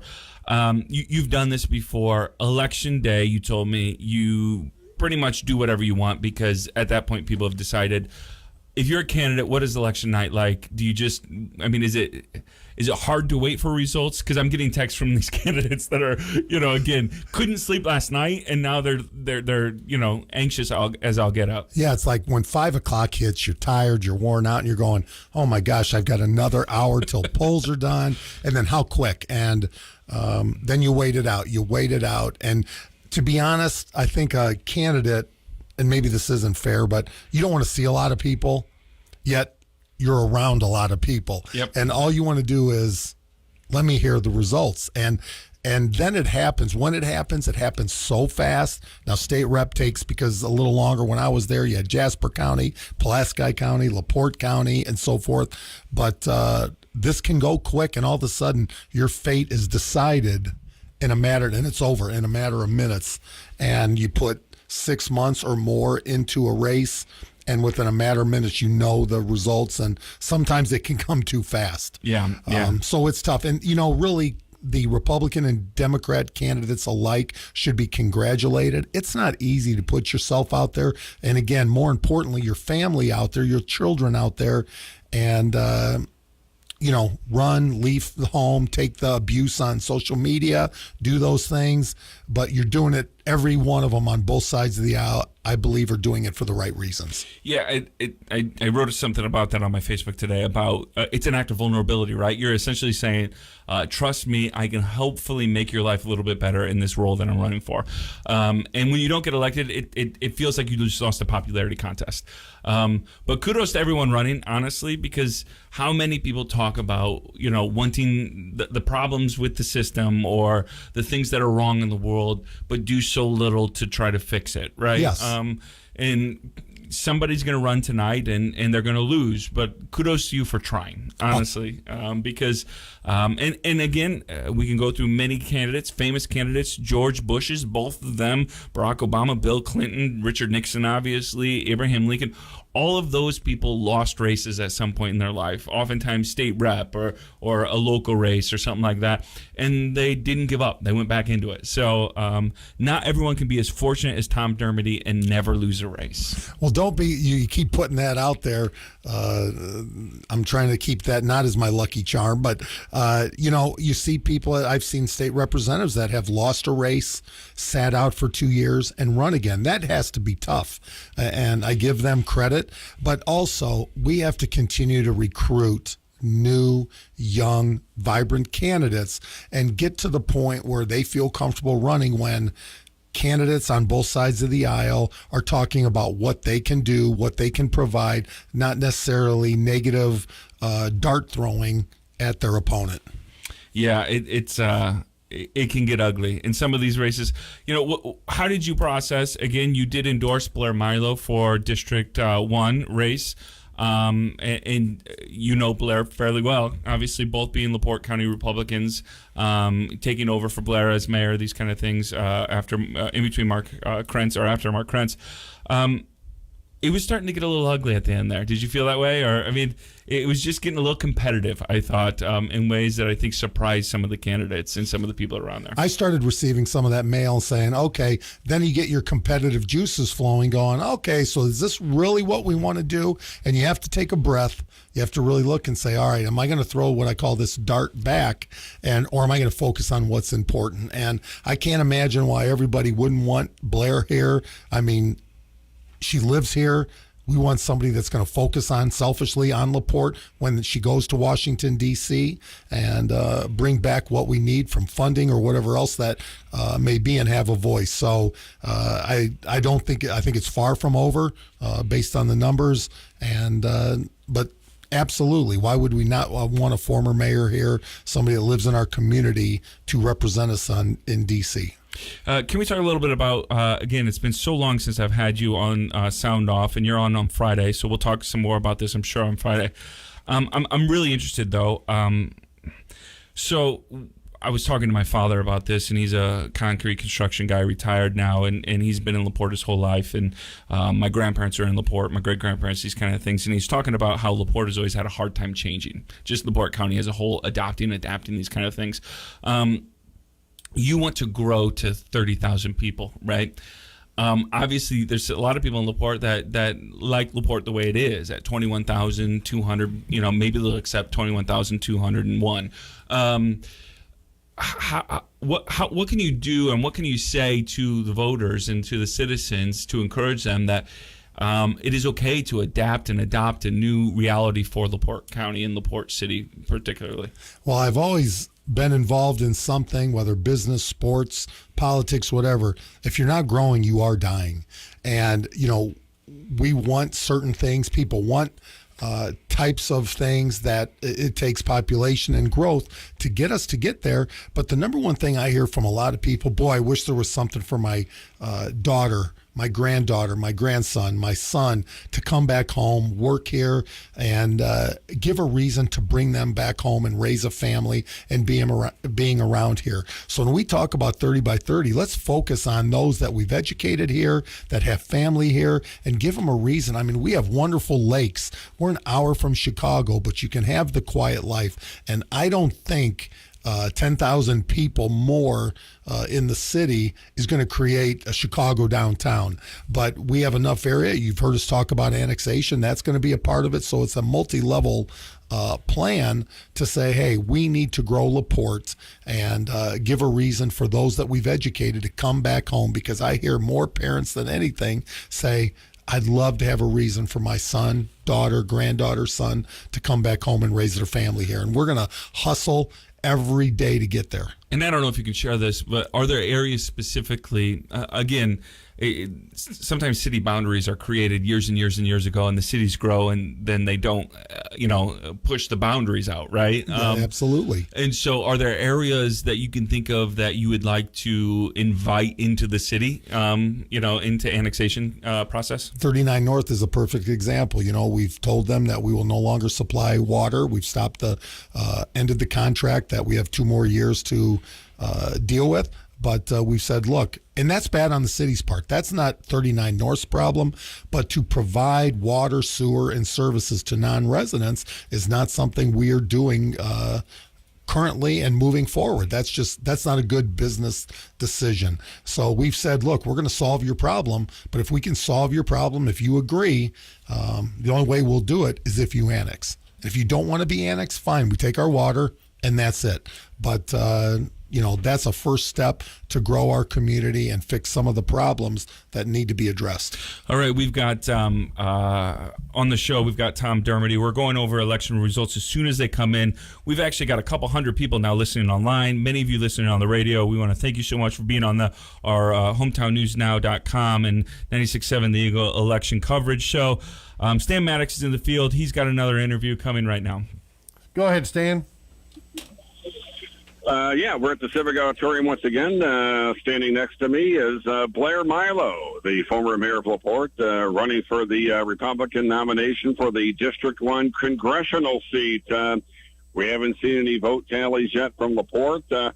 Have you seen anything or know any results from Lake and Porter counties? I do not have awareness of different tallies yet. I know that everybody's still counting right now, and so we're just excited from having a great day, visiting with volunteers, with people who are out voting, even though we had some less than desirable weather, as happens in May in Indiana. But a lot of people who are excited to be out voting and really just continuing the momentum that we've had throughout this campaign. What's the campaign been like for you? Of course, you were mayor, elected 2 terms, and then you went working for the governor, and now you're seeking a seat in Washington, D.C. Has it been a different approach for you? Well, we've had really important conversations throughout about a vision for Northwest Indiana, particular policies that we need to fight against that we see coming out of Washington, D.C., which are a big part of what brought me into the fight and fighting, for border security and addressing the inflation crisis that we continue to experience on a daily basis that almost worsens pretty regularly, seeing messages that are not supportive of public safety, messages that are not leading to energy independence, as we know is crucial for generations to come and means jobs for Northwest Indiana, and certainly not leading to national security. So we need to fight for things like advancing manufacturing, igniting innovation, supporting our local leaders, and growing economic opportunity. And we've had incredible experiences all throughout the campaign of sharing that message, bringing people together around what kind of opportunity we can grow, why it's important to fight against the policies that we do, and making history this year to bring Republican leadership to Northwest Indiana and retake the House. Boy, the campaign got a little nasty toward the last several weeks or so. You had an ad out saying that Jennifer Ruth Green was really a Democrat. She voted a Democrat in the last primary. Of course, she had some ads criticizing you, saying you're a never Trump supporter, so on and so forth. Was that a difficult stretch for you, or did that tell you perhaps that maybe you're the front runner in this race? Well, I had reached out to my opponent to try and continue what had been a very positive campaign that was focused on issues. That was not accepted by my opponent, and I was hopeful that after that conversation that things might go a different direction until I received some different information in the mail at the same time others did. And I thought it was important that people have just factual information that is shared on public record, and it was important to me to not go any further than that. To not try and advance any sort of editorial comments about anyone. I simply shared public record. I'm sorry that not every campaign felt the same way, and that's why coming into tonight, I feel extremely proud of the work that we did of carrying forward a vision with integrity. Some people have told me they think you're going to win. Do you have any inside polling that might show what the odds are of a Blair Milo victory tonight? We don't have any polling that our team conducted, and so I'm thankful for those who have been so supportive throughout this entire process. And I began this journey with a sense of a call to be able to serve, and a call from colleagues that I served with asking me to step forward and fight alongside them and fight in an important role for our communities, for our country, and certainly feeling a call from a creator who plays a huge role in my life and faith. So how do you feel? Are you nervous? Are you relaxed? A little bit of both? Something different? We haven't seen any votes yet. You're running for a big office. How do you feel? It's a lot of emotions that come into a night like this because we care deeply about our country, about our communities, and the opportunity that we fought for to bring forward a vision, and certainly to fight for important principles and to fight against the harmful policies that I mentioned previously. And so, certainly that brings with it a strong sense of emotion to want to carry that message and that mission forward. And then, also knowing that elections can go in any different direction. And so the best you can do coming into any election is to run the best campaign that you can, carry forward the vision as best as possible, hopefully as far as possible, and to be proud of every step that you took along the way. And that's how I feel coming into tonight. I'm so thankful for the incredible people that have been a part of the team, whether it was the core campaign staff, the incredible volunteers that we have gathered along the way, people who have sent encouraging notes all throughout the process, and text messages, phone calls, and just so many people who are equally dedicated to the vision and the mission that we're serving here. That's going to be so crucial for us headed towards November, and carrying forward this mission to serve the country starting in 2023. If you win tonight, what's the strategy for November? Well, it's going to go along the same strategy that I have always felt passionate about, with whether I'm running for office or any kind of leadership principle that I actually came across from a conversation from my pastor many years ago that I'm so thankful for. Of you don't just run for the office, you do the things that you wish that you saw the leader doing. And so we have an opportunity to continue doing the things that we wish that were coming forward, and we'll be able to convene conversations to grow a stronger connection amongst all of our communities across the region. That's been such a blessing throughout this process of seeing all the amazing things that are happening in our communities and thinking about what we could do of bringing those projects, those stories together for a collective opportunity for the region that is not a part of regional leadership in an elected capacity that I see happening right now, and that's one that I feel particularly passionate about being able to serve in the days ahead. Yeah, with the so-called red wave on its way for November, a lot of people think LaPorte County, Northwest Indiana, could be a bellwether county. Do you think you're going to be leading the bellwether, so to speak, and what would that be like? Well, I think Northwest Indiana has long held such promise for being an example for the country and the world in different kinds of opportunities for growing communities, growing who we can be as a region because of the kinds of assets that we have here, hardworking people, of dynamic industries, where we sit geographically in the country and therefore the world as well, being a Midwest hub with all of the transit opportunities here, whether we're talking road, rail, air, water, all of the different pieces that we could bring together, and having that be a part of not only talking about the important things that we have to fight against, which is things like open borders and messages that are not supportive of our public safety, not working towards energy independence, but that's again where Northwest Indiana can be a beacon of being able to speak to why this is important for energy independence, some of the different opportunities that we have here with resources in the United States,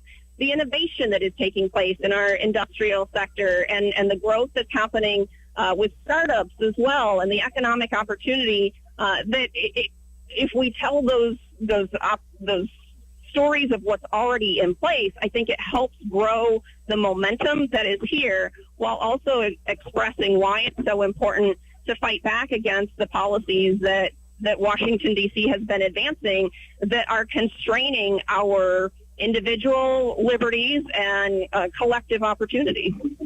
I mean, who knows? You could be holding a seat that's been in Democratic hands for 90 years or more. What would that be like? You'd be on CNN or Fox News, I'm sure. Well, it's important for us to continue to carry the message forward of why policies like we see coming out of D.C., like I mentioned before, of, open borders and the investments that are not going towards energy independence for our country, that we all know what that leads to. When we make the kinds that we go on, federal spending sprees the way that we get the inflation that we're experiencing right now. And so there's important contrasts for us to point to as to why we believe the things that we believe. And this is where I am excited for Northwest Indiana to be at the forefront of those conversations, of then demonstrating what that means for our industries when we're able to advance different kinds of opportunities moving forward that remove those kinds of constraints to have the kind of economic growth that we know is possible for our country. Are you disturbed by what's going on? A lot of people say there's extremists at the controls of the engine in both parties. Are you disturbed by what's happening in Washington today? I'm hard-pressed to find people who aren't disturbed by everything that's happening in Washington, D.C. today, and particularly, so many conversations I have with people around particularly the border and the open border and the discussions around removing things like Title 42 that's going to only exacerbate the volume of migrants that are present at the border, that to a potential of amounts equal to our entire communities over the course of days. And so and the administration admitting themselves, and members of the Democratic Party admitting themselves, that these are deeply harmful ideas to be advancing, and certainly so many things that need to be adjusted in the policies when we're talking about immigration and border security. Inflation is at the top of the list of just about every conversation I have with people of all parties and political walks in Northwest Indiana. And that's because we feel the effects of it on a daily basis, of going to the grocery store, of going to the gas station. And then that leads to conversations around the energy policies that didn't start with Russia's invasion of Ukraine. And we all know that. But we've seen what those impacts have had for our families, for our businesses, and for our country. And so that's why there is, I think, such an anticipation for new leadership, at least from our congressional perspective in 2022, and looking for new leadership in 2024. All right, didn't mean to take so much time with you, Blair, but we were on a roll, so I thought I'll just keep asking the questions. Thanks a lot. Maybe we can talk again later tonight. Sure, I'm sure we'll be connected back up. All right, thanks, Ken. Right, Blair Milo running for Congress. So, of course, she was a former mayor of LaPorte, and hopefully we'll talk to her again tonight. Back to you, Dennis. All right, Stan, thank you very much. We appreciate it. And Mayor Dermody and the First Lady have left the studio with us. I think you offended them. You do? Huh, interesting. These poor candidates, though, as they're waiting for the results, I keep on getting texts from these candidates. I understand. I mean, I can't imagine waiting like this to results. It's not that we don't have the results. Yeah. The results are not out to anyone in the candidates, any of the party chairs. And so, it's what 3 hours almost after the polls have closed, or 2 hours. Sorry, they close at 6. Is that right? Yes, polls close at 6. 2 hours after. Typically, we have some results in by now. We don't right now. We've not heard from the clerk's office what's going on. We did reach out to them to see if we can get a statement about that, and we will update you as soon as we know something. And again, we are just as anxious as some of our listeners are that are contacting us about what's going on. We're not sure. We want to give all the data to you that we have. We just don't have it right now. If it makes anybody feel any better, Stark County has yet to release anything this evening. Yeah, Porter County had neither. Yep, and I believe LaGrange County also is another one that I've seen here. Yeah, LaGrange County has not reported anything either this evening. So, again, our apologies, but it's out of our control. Kudos to Elkhart County and Fulton County. Marshall County also. St. Joe County. They're 100% in. St. Joe County. Okay. So I just did get a clarification that says, I won't say who this is from. No, it's okay. But election board has said that no results will come in until the very end. Really? So we can't break down for the listeners. Which is not how any county has done it. But LaPorte County apparently has decided to do it this way, to not update as it goes, as they count. They've decided to only update when all 100% of results are in. And I assure you, I will ask questions about that in the future. I've got questions already. First of all, the first question is, I would ask is, why wasn't this publicized before today? Not just for the media, but for those who voted. Who? What do we have? We've got over 200 people online on apps and everything. They're listening throughout the country, and then they're waiting for the results too. Obviously, they want to know what happened, and then we just get notified of this. Interesting. I'm sure they got their reason. I'm not, please don't make it sound. I don't want to make it sound like I'm being harsh. I'm not. I'm just asking the question. Why wasn't anything issued during the day today or beforehand? I don't know. As somebody just texted me, this is your fault, Loucks. I promise you, this is not my fault. It might be, honestly. I say that it really might be. I don't know. Lots of things are my fault that I don't realize. But I did reach out right now to one of the election board members that I know and see if I can get an answer from them. And again, I don't know why they've decided this time to do it this way. They did not give us any warning. None of the media any warning. We did hear from the clerk's office earlier in the week. They did a test run for some things. Yes. In that test email and in those contacts, we did not hear anything about the election results coming in all at once. You're right, Nate. We certainly would have started the show later. We would have just said, "Hey, be listening, stay tuned, whatever." So, and I'm not sure why it's taking so long as it is anyway, because there are other counties, obviously some of them on a delay, but Elkhart County and St. Joe County have been in for quite some time now. The whole point of having hopefully electronic polling and all these kind of things that the county has invested in is to make this process easier. So I'm not sure why it's taking so long. Hopefully we'll have it soon. I will not mention who sent this to me, but this person said the two attorneys voted against the clerk to make the results at the end. And the clerk is not happy about it. So obviously Heather Stevens had nothing. It was the two attorneys. Who's the two attorneys? Nelson Pichardo and there's one other person. I'll think of it in a second. But yes, it's a Republican and a Democrat. So, correct. Yes, that's right. Yeah. And so Watterson, Chuck Watterson is the other one. And so they must have decided not to do that. And I don't know why. I will don't either.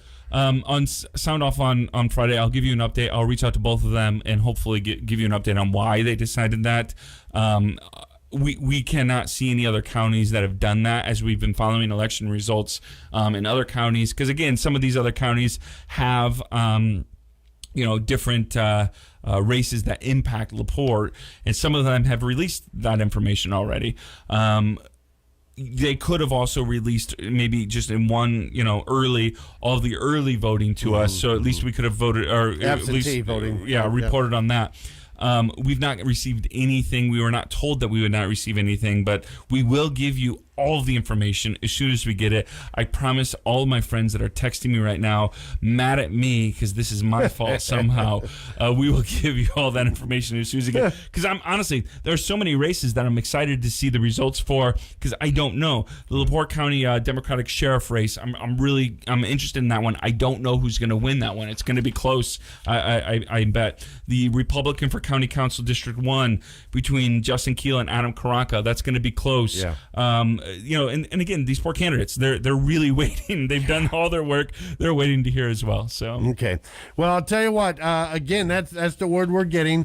The two attorneys, a Republican and Democratic attorney, have told Heather Stevens, who's the county clerk, that they have decided that they are going to only release the final tabulation of today's election, all the results. So until we get that in, it could be a long night. Maybe it won't. We don't know. This is something that has never, at least in the 30 plus years I've been here, has never happened. We've had it where we've had machine breakdown, but we've always got results of each precinct and stuff. But this is a first even for me. So again, and don't blame Nate. No, let's just blame the mayor since he's not here. How's that? I blame Tom Dermody for most things. I stubbed my toe and I cursed Tom Dermody the other day. We're kidding. We want to thank Mayor Dermody for stepping in this morning, helping us out, or this evening. He was in this morning, but this evening we appreciate that. A friendly reminder too. Those of you that are listening on the app, online, don't forget to hit that refresh button often, because you're going to start dragging and dragging and dragging. So make sure you refresh your button, and we do appreciate you tuning in to tonight's coverage. So in case you're just joining us, we need to take a break, but just in case, we have found out that we are not going to get, each precinct results tonight. What we have been told is that the clerk's office will give us the final tabulation of everything. When it is all said and done, that'll be the only thing we'll be reading on the air this evening. We don't know when that will be. We don't know how many, ballots have been turned in already, what precincts have been turned in, what's counted. But again, once we do get it, we will let you know. I did, real quick, Dennis, an update. I did text one of the election board members, and they said we made the decision to release at the end. We want to make sure everything is correct. It has only been 2 hours since the polls closed. I hope people have to remember that we have to wait until all the machines and all equipment is brought back before we can begin anything. Some precincts are nearly 30 minutes away, so they can't start the counting for anything until all machines are back. When did that rule change? I don't know. That's never been the case. And we just want to avoid any issues with the results like we had the last primary. So I challenge that because that has never been the case. Apparently it is the case now. So Again, I go back to that person or persons. When did the rule change then? Who decided that? Why did you decide it? I blame Tom Hardy. Okay, there you go. And again, we'll certainly get more clarification of that in the future for you. And you can follow along on hometownnewsnow.com. And we will update those results on hometownnewsnow.com tonight and give that to you as soon as we can get that information, because we are all excited to follow that as well. But it looks like it won't come out until it's all counted, right. And then they will send it to the media members. We were not told this earlier in the week. This is why all the media right now is waiting on everybody. Yeah, right. Yeah. There's other networks, obviously, and other stations doing shows right now as well. They're probably finding out the same things we are. But we will give that to you as soon as we get it. That is a promise. All right, we are going to step aside. Nate and I are going to take a break here. What we're going to do, listen up here. First of all, don't forget to refresh if you're listening on the app or streaming or whatever. We've got your forecast coming up here. We're going to play a couple of songs. Hopefully we'll hear some more and we'll get back to you. But at this point, that's what we're going to do. We're going to step away. Don't you leave. Please don't. Because once we get the results, not only are we going to announce them, then Nate's going to post them at hometownnewsnow.com. We'll be back in a few minutes right here on 96.7 The Eagle. Your home for country music variety is 96.7 The Eagle, WCOE FM LaPorte. Your forecast on 96.7 The Eagle brought to you by Harmon Expert Auto Service. If you're looking for a local and quality auto repair company, then look no further than Harmon Expert Auto with 2 locations in LaPorte, 308 Washington or 111 Brighton Streets. Visit their website at harmonexpertautoservice.com or call 325-0444. Michiana weather. Overcast tonight with a chance for scattered showers. Lows level off around 42. Winds out of the north 10 to 15 miles per hour. Cloudy skies tomorrow, high of 54. From the Weather Center at hometownnewsnow.com. Right now, 45. Dave, you guys built a new deck. Oh yeah, it was easy. It's on a bit of a slant, but I can live with that. Yeah, you think? I thought it looked pretty good. I don't think that railing's up to code either. So, are we just going to stand here, or can we actually go on it? Oh no, I don't trust it enough to actually go on it. No offense to Dave, but if you want the job done right, contact Powerhouse Construction in LaPorte. Decks, patios, or kitchen and bath remodels, Powerhouse Construction will ensure your satisfaction. Call 219-380-9981 to book a free estimate. That's 219-380-9981. Powerhouse Construction. There's more than corn in Indiana. There's a great resort where you can plan a vacation. That's a lot of fun for each at Indiana Beach. Did you miss out on your summer outing plans last year? Then let Indiana Beach host your group event this season. Whether it's a company outing, family reunion, or just your neighborhood get-together, Indiana Beach can host your party starting at only 15 people. Visit indianabeach.com for more details. See you and your group at the beach.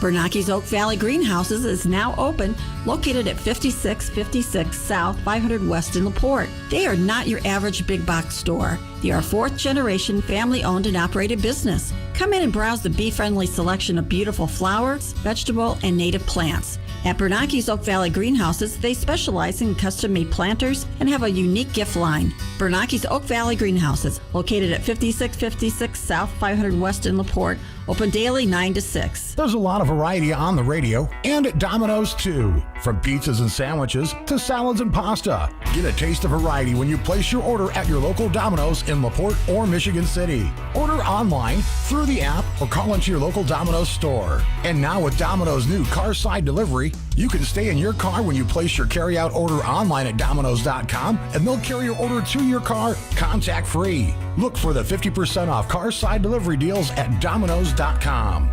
Paul's Auto Yard in Westfield is paying top dollar for junk cars and scrap metal, including copper, brass, and aluminum. Drive it in or have them haul it away for you. Put some fast cash in your pocket and get rid of that junk car, running or not. Need a part for your car or truck? You can pick and pull from any of Paul's Auto Yard locations. Paul's Auto Yard has been in the business for over 45 years and will beat anyone's price. Hey, don't take my word for it. Give them a call today, 219-785-2613. That's 219-785-2613. Stuck in a job that sucks? Here's another job opportunity from HometownNewsNow.com. Are you ready to make some major bread? Join the maintenance team at Lewis Bakeries in LaPorte. Starting wages of $24.60 per hour with skill-based pay available and paid formal training.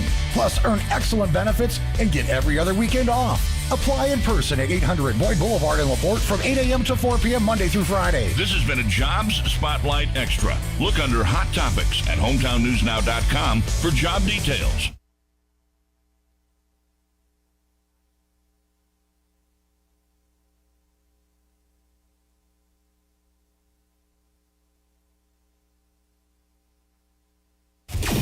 You're broke, busted, skinned, no cash flow until Friday? Good thing 96.7 The Eagle is free. You say you'll be down in 5. The smell of your perfume is floating down the stairs. You're fixing up your hair like you do. I know that I'll be a mess the second that I see you. You won't be surprised, it happens every time, it's nothing new.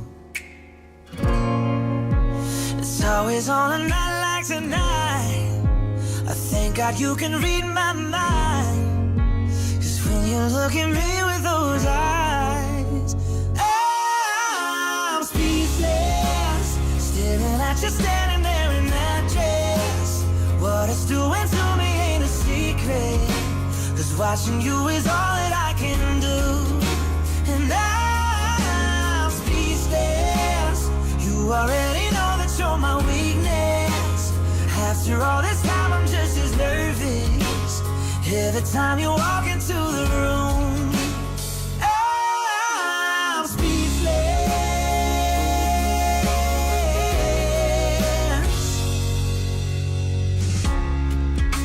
It started when you said hello. Just did something to me. And I've been in a daze ever since the day that we met. You take the breath out of my lungs, can't even fight it. And all of the words out of my mouth without even trying. And I'm speechless, staring at you standing there in that dress. What it's doing to me ain't a secret, cause watching you is all that I can do. And I'm speechless. You already know that you're my weakness. After all this time I'm just as nervous every time you walk into the room. I'm speechless.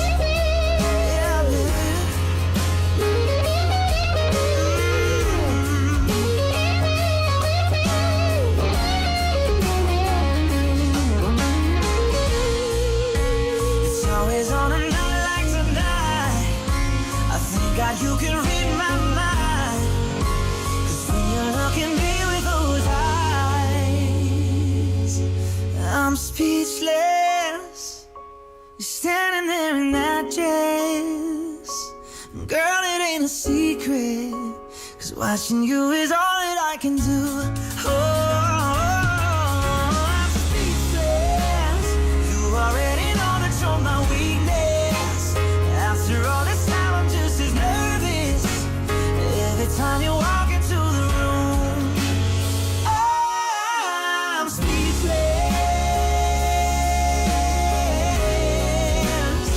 Oh, you know it, baby.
good time. It's the one you're gonna want on a Saturday night when you're lonely, lying in the dark. I'm the number that you know, my broken heart. Oh, I ain't Mr. Right, I'm Mr. Right now. The one all the girls are talking about, the one and only Mr. Lonely, the one and only Mr. Lonely.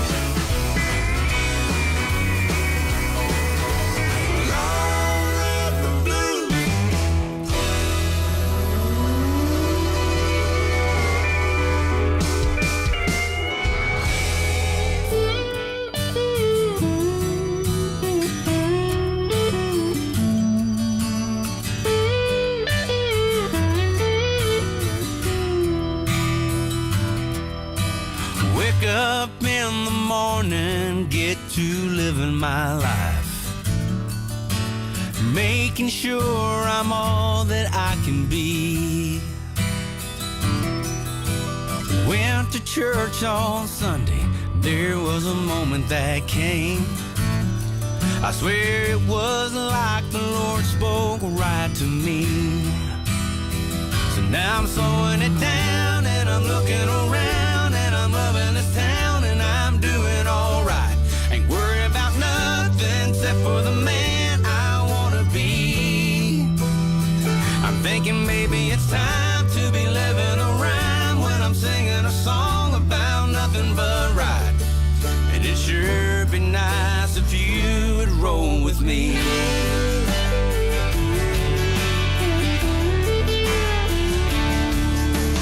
Saw a kid last winter, only 20 years old, being laid to rest while his mom stood by his side.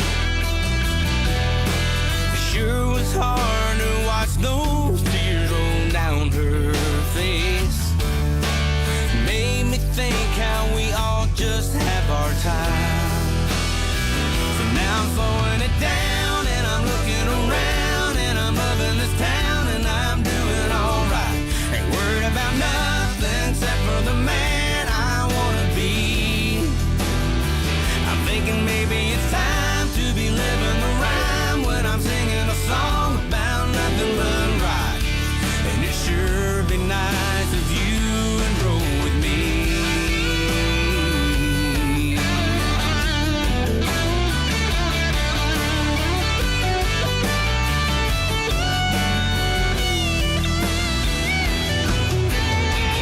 Who knows what's up ahead?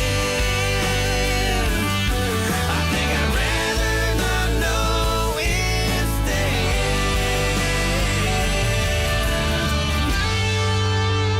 So now I'm slowing it down and I'm looking around and I'm loving this town and I'm doing alright. Ain't worried about nothing except for the man I wanna be. I'm thinking maybe it's time to be living the rhyme when I'm singing a song about nothing but right. And it sure be nice if you would roll with me. I'm thinking maybe it's time to be living the rhyme when I'm singing a song about nothing but right. And it sure be nice if you would roll with me. If you would roll with me.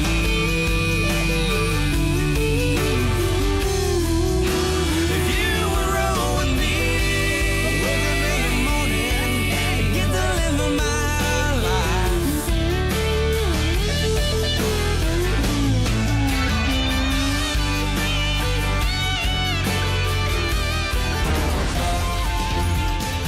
Welcome back to continuing coverage of election night here on HometownNewsNow.com and on 96.7 The Eagle.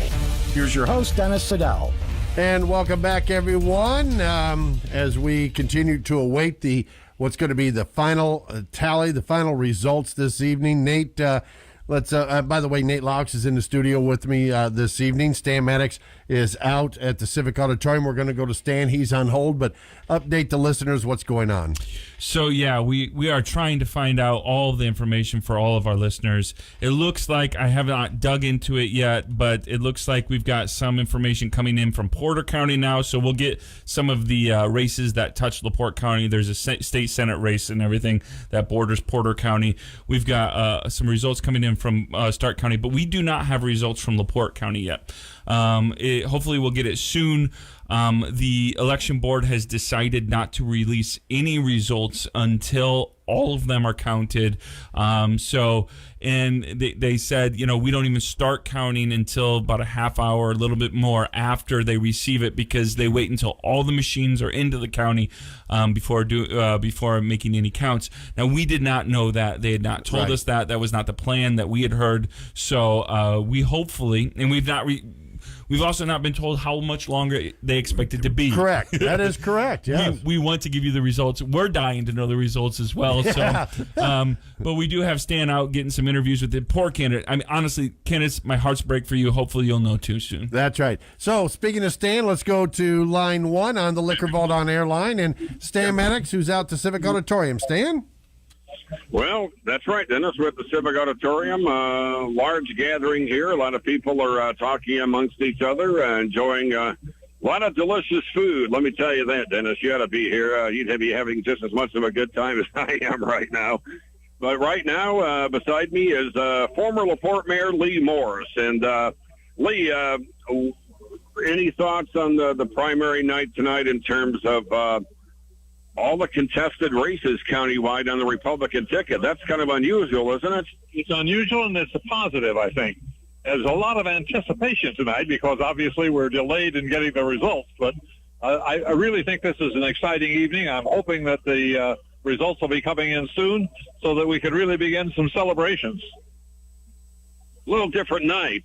Normally we get the results in every 5 or 10 precincts, but tonight everybody's just kind of sitting there kind of getting bored. We like the horse race, right? We like the horse race, and we like those results. Darlene Hale and that group of the county have done such a wonderful job in the past. I know there's some problems that prevented her from doing it this time, but we'll just stay in anticipation and hope those results come in soon. Any particular race you're looking at closest of all? Well, obviously the sheriff's race is a very important one for us. We've got some wonderful candidates there, and we'll hope that that race turns out positively for the best candidate of all. We're obviously very concerned about the 1st Congressional District with our Blair Milo candidate there. The first time in 100 years that we might get a Republican representative in the 1st Congressional District. That's fantastic. It would be great if Blair had the opportunity to do that. Yeah, what's your thoughts on that? I mean, 90 plus 100 years, one party. I mean, that seems almost impossible. Well, almost impossible, but not impossible. It could happen, and Blair is the kind of person that might make it happen. So we'll just hope that's true. A lot of people say if it's going to happen, it's going to be this year because of this projected red wave from the disgust, if you will, with the Democrats. Indeed, and of course, she has a unique opportunity because with the redistricting, the city of LaPorte, a good share of the city of LaPorte went into the 1st Congressional District. So it gives us a leg up, maybe, for her opportunity. You know, what's the key to her victory? Do you think she has to do really well in LaPorte? Oh, she has to do very well in LaPorte, but she has to do well in Porter and Lake, too, because the concentration of population is to the west of us. So we're just hoping and praying that that'll work out well. We've got some races in the county council that are important, county commissioner races. We're going to be watching real closely because we've got some good opportunities, I think. What are your thoughts on all this turmoil coming from county government these days, particularly during county commission meetings and county council meetings? What are your thoughts on that? My thoughts are it needs to end, and it needs to end quickly.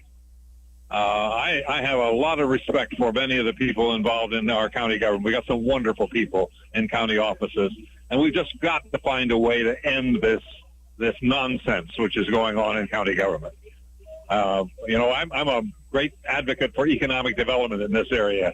And when economic development people are considering making a major investment in this community, see what's going on in county government, it turns them off. And we just can't afford that sort of thing. And we've got the ability to do a much better job in county government. And I hope once this election is over, we can concentrate much more on what we can do to get things back on a normal scale again. Have you ever seen the turmoil this great? I've never seen it in my years working locally. Absolutely not. And I have such respect for many of the people who are involved, and I'm disappointed that they have not been able to find a way to end this nonsense. It's just got to be, just has to be. Do you think it's a symptom of what's happening nationwide? Lots of friction nationwide. Oh, I suppose so, but I think, right here in LaPorte County, we know better. We can do better than this. And I'm confident that we'll find a way to do it. And I look forward to that. Well, what's Lee Morris doing nowadays? Of course, you stayed busy for a long time. I'd imagine you're still keeping busy. Still busy. Don't have a bit of trouble staying busy. So I do a lot of volunteer work. I've got some consulting work I'm still doing, but I really want to spend my time doing things that make a positive difference. And I've got a bunch of things I'm working on right now that I think will do that. Any thoughts on what's happening in the city of LaPorte the last year and 4 months? Oh, absolutely. Tom Dermody and his crew are doing a marvelous job, I think, in providing leadership for the city of LaPorte. He's got a terrific crew. All of his department heads, his key people are just great. And he's got a fantastic city council, a marvelous board of public works and safety. The stars are aligned for the city of LaPorte, and I'm really excited about what's happening here. You have the construction of the resort-type apartments at Newport Landing. Aldi is going up at Newport Landing. Other manufacturing-related growth is happening as well. Have you seen this much activity? I know you were trying to get to that during your 4 years as mayor, and you had some success. Well, I'll take a little credit for some foundation that might have been laid back then, but it's really Tom and his team that are doing a fantastic job, and I'm a great fan all the way. So you have front row box seats for the Tom Dermody show, huh? Absolutely, absolutely, and his whole crew. I mean, the team is great. If you look at the city council he has, this is probably the best city council we've ever had in the history of the city of LaPorte. You've got knowledgeable, intelligent people who are working hard to make a positive difference. That's great. That's why he's got a wonderful team. That's what it takes. One more question. Do you think Blair Milo will win the Republican nomination tonight? What are the odds, do you think? It's tight. I mean, she is from the least populous section of the 1st Congressional District. She's got some strong competition. I didn't like the way her competition ran their campaign. It was a negative campaign, which I don't like, but it's possible. I mean, if anybody could do it, Blair will. But it's going to be a tight one. Sure wish we'd get some results so we could see how it's shaping up. I'm with you, Sam. I'm with you all the way. Thank you so much. Great to be with you. Yeah, same here, Lee. Thanks a lot. Appreciate it. All right, Lee Morris visiting with him again, like the old days, right? There you go. Like the old days. Okay, all right. Lee Morris, thanks a million as always. Always a pleasure talking to Lee. Stan Maddux reporting from the Civic Auditorium. Back to you. All right, Stan, thank you very much. And Nate, you've got updates, and it doesn't look good for Blair. Not right now. I've got a couple of updates in from Porter County as we are like mice looking for, food on the floor from other counties right now. We have found some information from some other counties on races that do impact LaPorte County residents. Let me update you real quick, too, on that State Senate District 4 race, because that's one that I know many people are following. This is from Porter County. We've got Rodney Pohl Jr. at 440 votes at 56%. Todd Connors at 218 votes at 28% roughly. Deb Chubb is at 103 votes at 13%. And Ron Muir, former mayor of Michigan City, has 19 votes at about 2% of that vote. And that's just Porter County, but that's where we're at. So, and then we've got, again, some other ones coming in from that District 1 race. It's a close one. Obviously, it's a close one that people are following. But the front runner there, Jennifer Ruth Green, continues to pull away from that. In Porter County right now, she's got almost 1,400 votes, 1,391. Mark Leyva has 387, and Blair Milo has 521. So Jennifer Ruth Green has 48%. Blair Milo has 18% of Porter County right now. It's really getting pulled away. Now, here's what we will say. Blair's strategy, obviously, she's a former LaPorte mayor. Her connection is into LaPorte County, and so I'm sure part of their strategy is to be stronger in LaPorte County than it is in some other counties. But as it stands right now, she is not doing well in Porter County voters. So, and then we can also report one other race. Stark County, their results are in State Representative District 20, which is the Jim Pressel versus Heather Oak race, Republican. That is Jim Pressel has won in Stark County, 293 votes, 60% to 194 votes, about 40%. So it's about 60-40 split. But that doesn't mean that Jim Pressel won the race, because we have to wait until LaPorte County election results come in. So, but state representative or that District 20 does go into Stark County, so there are some people that get to vote in that race down there. So we are continuing to wait. We will get lots of texts from friends that I'm not even sure if they're friends anymore. They seem to be mad at me. No, they're not mad. I think because I'm getting the same thing. And in case you're just tuning back in, whatever, we still have not received any results. We have heard different things, but the one thing we can confirm is that the election board is the one that decided not to release any of the results until the final tallies are in. In other words, all boxes are back, and ballot boxes are back at the courthouse, and once they get the final tally, that's when they're going to finally release the winners and the losers for today's election. When will that be? We don't know. We have no idea. Why was this decided? Again, we don't know. We don't have the answers. I'm like Nate. The only question I've got to ask to start is, why was the media not let in on this? Why was it decided? And as much as I hate to say this, Nate, there's already things flying on Facebook, the rumors, and you knew it was going to happen. And we're trying to say, don't go there. Get the facts first before you post anything, gang. Yeah, and we will certainly follow that story. Yes. We don't want to assume anything about what happened. I know, again, obviously there's a national conversation about election integrity, election safety, and I know that our election board, who I think is a good election board, let me add that out there. Sure.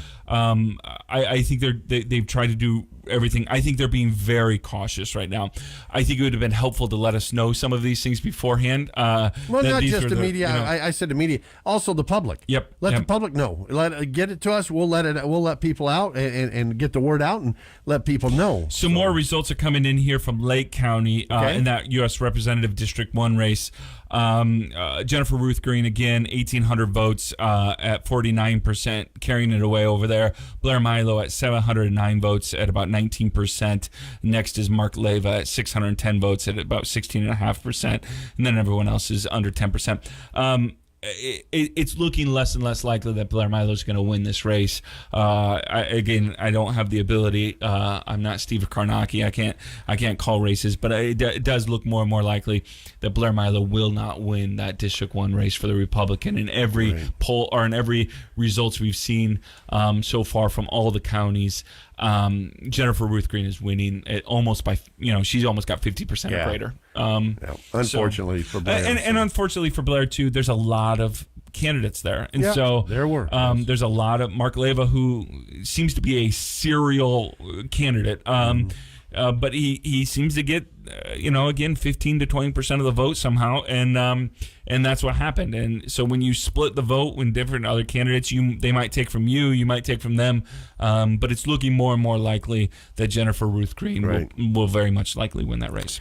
All right, we are going to step aside again, gang, because again we have no final results. What Nate has passed along to you is all that we have right now. We wish we had more, and hopefully we will get the final tally.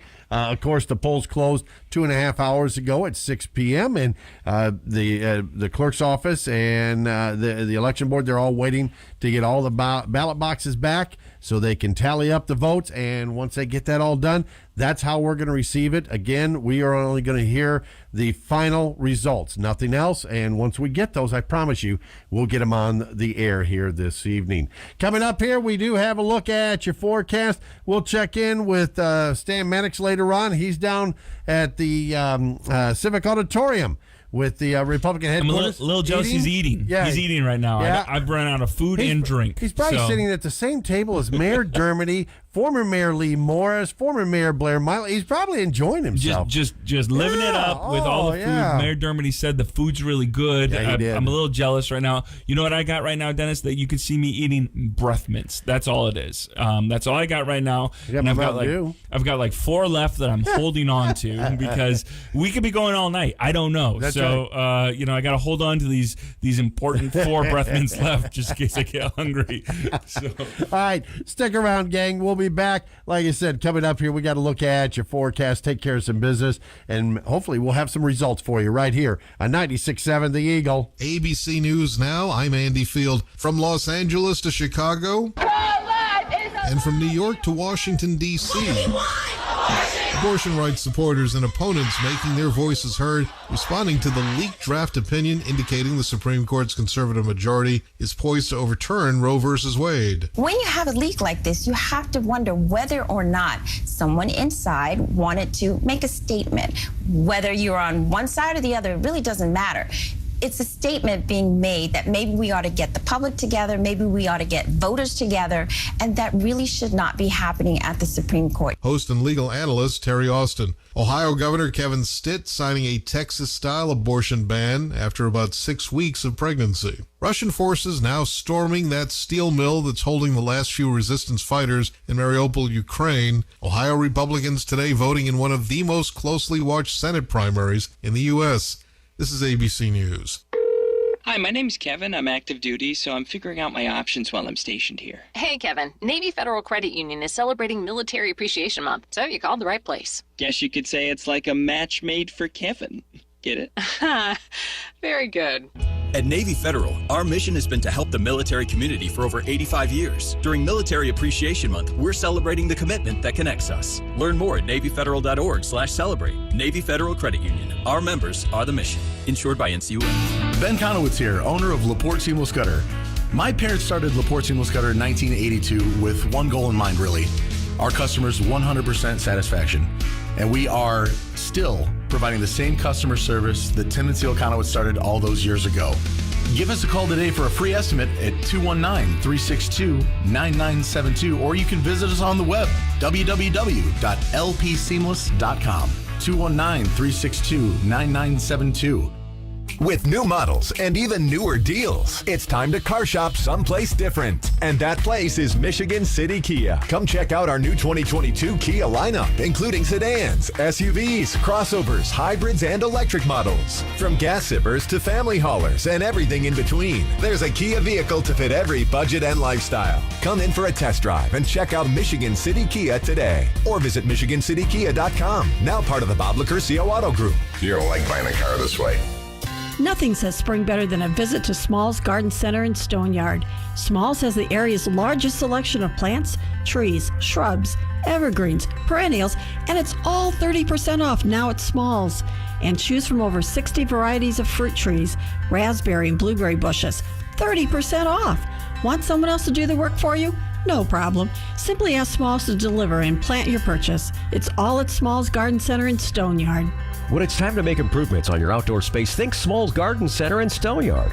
At Smalls, you'll find a huge selection of decorative stones, wash stone, limestone, slag, flagstone, pavers, and boulders. Plus, Smalls will load or deliver it for you. And right now at Smalls, all topsoil and mulch is on sale.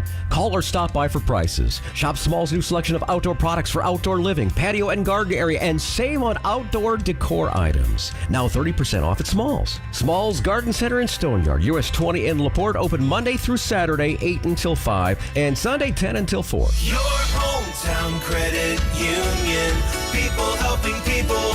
First Trust Credit Union. Is the idea of purchasing a new home just a fairy tale to you? First Trust Credit Union can help. First Trust offers first mortgages, FHA, and VA loans to fit your needs, or maybe you just need to make some much-needed home improvements with a home equity line of credit. What are you waiting for? Let First Trust Credit Union help you live your happily ever after with a home loan that's right for you. Stop by any of our First Trust locations in Michigan City, LaPorte, Valparaiso, and Wheatfield, or call 800-276-6161 or apply online at firsttrustcu.com.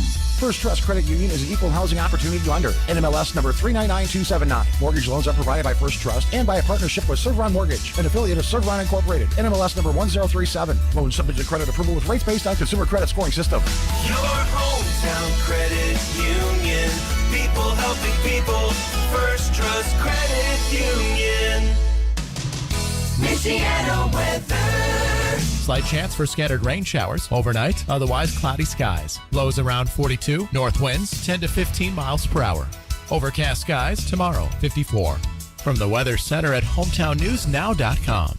Right now, 45.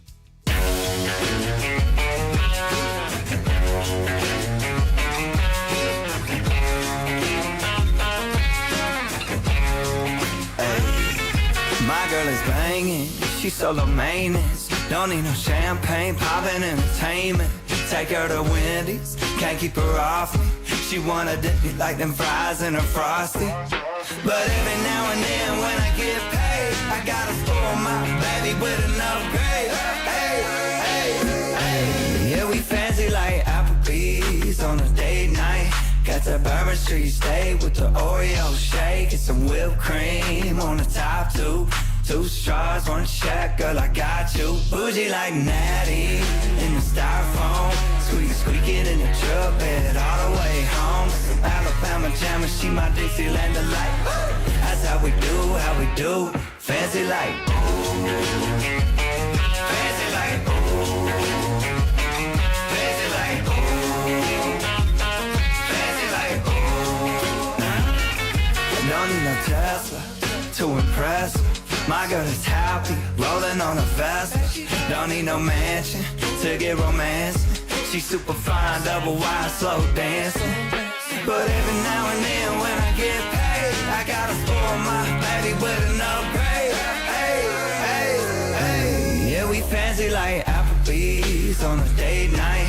Got that Bourbon Street steak with the Oreo shake and some whipped cream on the top two. 2 straws, 1 check, girl, I got you. Bougie like Natty in the styrofoam. Squeaking in the truck bed all the way home.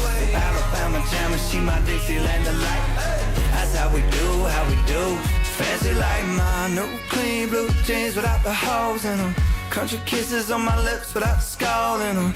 Yeah, she probably gonna be keeping some Victoria's Secrets. Maybe a little Maybelline, but she don't need it. In the kitchen light radio slows down. Box wine, then her updo goes down. Hey, yeah, we fancy like Applebee's on a date night. Got that Bourbon Street steak with the Oreo shake and some whipped cream on the top two. 2 straws, 1 check, girl, I got you. Bougie like Natty in the styrofoam. Squeaking in the truck bed all the way home. Alabama jammer, she my Dixieland delight. That's how we do, fancy like. When it comes to country music variety, there's only one place to find it. 96.7 The Eagle.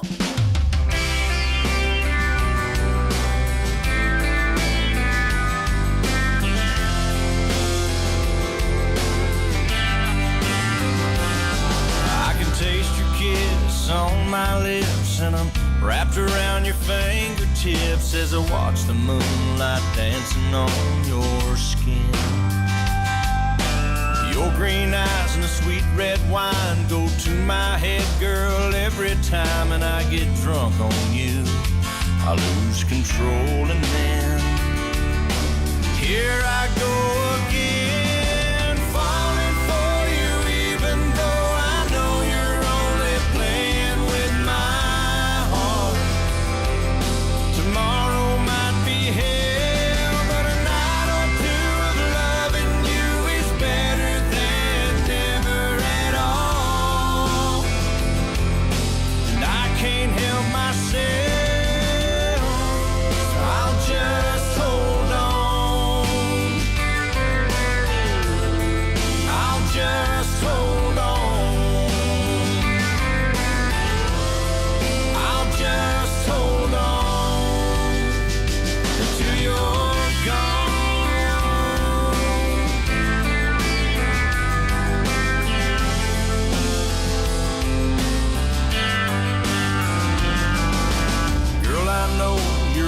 empty soul, and I'm just a stop along your road, and you hang around long enough to blow my mind.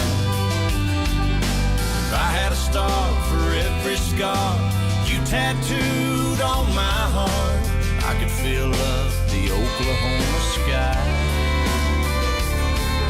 So girl, I don't know why I'm falling for you, even though I know you're only playing with my heart. Tomorrow might be hell, but a night or two of loving you is better than never at all.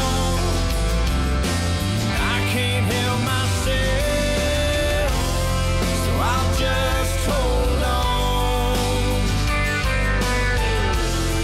I'll just hold on. I'll just hold on until you're gone.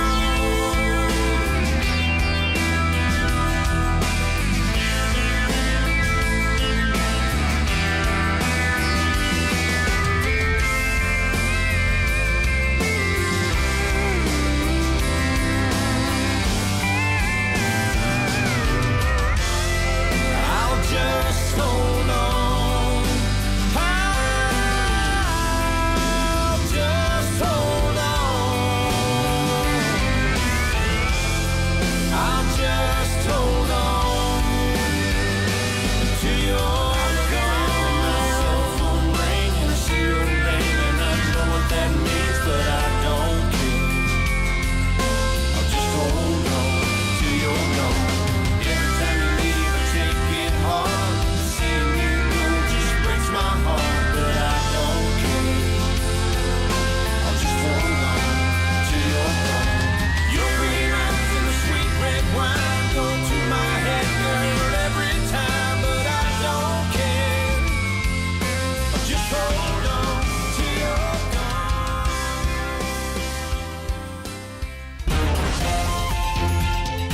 Welcome back to continuing coverage of election night here on HometownNewsNow.com and on 96.7 The Eagle. Here's your host, Dennis Siddall. All right, welcome back, everyone. And it's 12 minutes before the hour of 9 o'clock. Nate, we're going on 3 hours, buddy, of waiting on results. The polls closed at 6, as we have learned about, an hour ago, if that? Yeah. That the election board, at least as it was explained to Nate, he reached out.